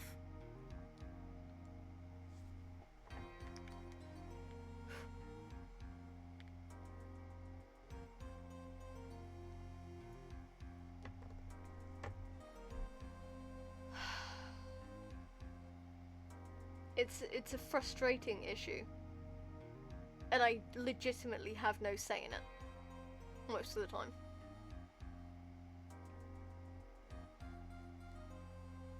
Oh, we're just gonna nip into town. You are in town for 2 fucking hours. That's not a nip into town. A nip into town is under an hour. It is not 2.5. That's what pisses me off so much. We can go out into town at 9 in the morning and we will not get back until 45 past 11 in the morning. 45 minutes past my regulated start time. And I will sit there fucking fuming for the rest of the day. Because I went out trusting that they would stick to the times they promised. No, they never do. And then they dump things like, oh yeah, we're going to your grandparents next week. Okay, were you going to tell me that?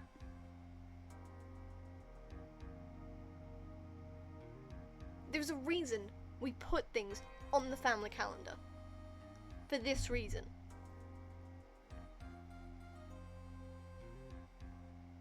Seriously, I get so fucking pissed at it. This is the reason I'm not affiliate yet. Because shit like this keeps happening.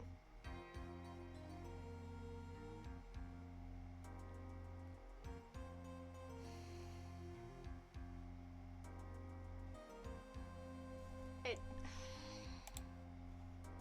gets me so fucking angry.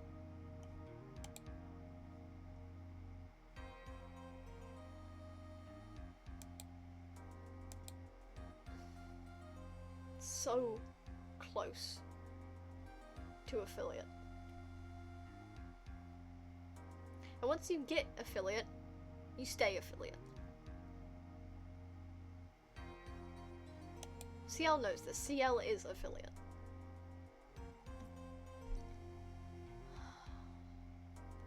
But the inconsistency in these schedules every week. I have my designated time every fucking week. I have been doing this for literal years. I have documented proof that I've been doing this for years. And yet, apparently I can't have any kind of consistency in my stream schedule, because dare I do something on a Saturday Because everything fucking shuts early on a Sunday. God forbid you want to do anything on a Sunday. No, Saturday is the only day that you can fucking do anything. I'm sorry. I'm ranting at you guys like you have any say in this. You don't. There's nothing you guys can do either. I'm sorry, I'm just so mad about it. Because it feels like even though I am an adult with my own say in things, that it feels like I don't have my own say in things a lot of the time.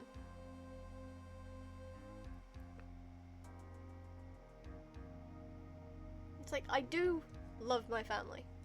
I do care about them. I do like seeing them. But the fact that it interferes with something that I only get to do once a week really annoys me.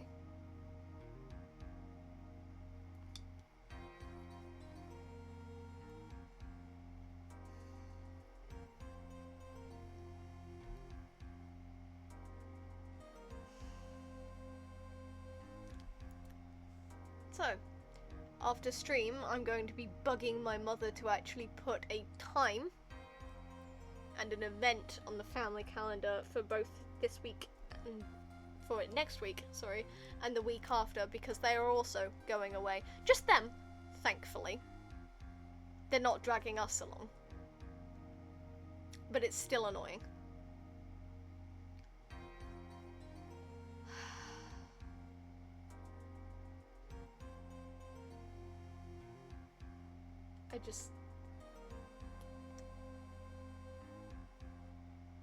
It really gets under my skin. Like, it really, really bugs me.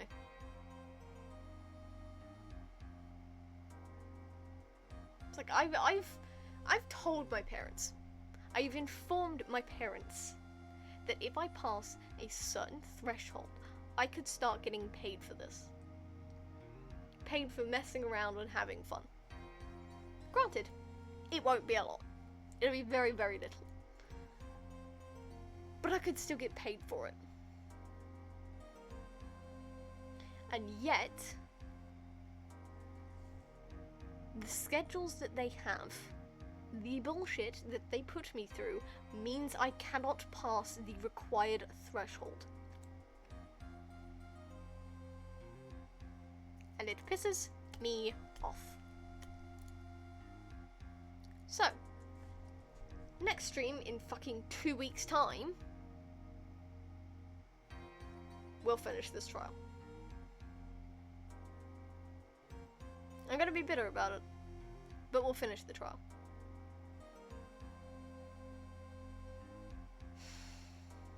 And maybe, by some goddamn miracle, I will regain some semblance of my own sanity and time construction. Look forward to it. I wish I could. I'd much rather I do it next week, but apparently I don't get a fucking say.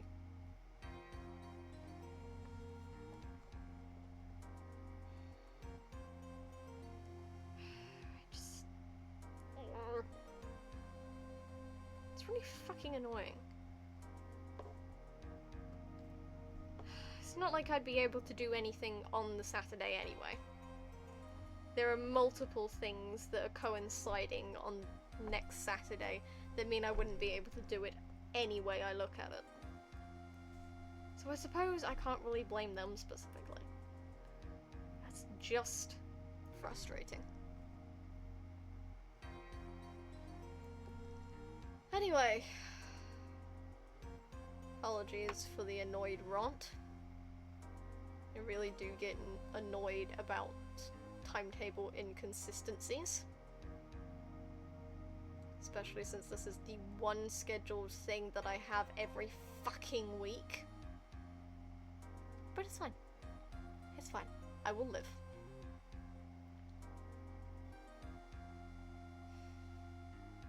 If I get affiliate by the end of the year, I can let y'all make suggestions for a new outfit. I will make a channel point thing I will make a channel point redemption for y'all to suggest a new outfit that I will make if I get affiliate by the end of the year. We'll see how it goes. Anyway, I hope you all have a good day, week, month, and I will see you in 2 weeks. Bye!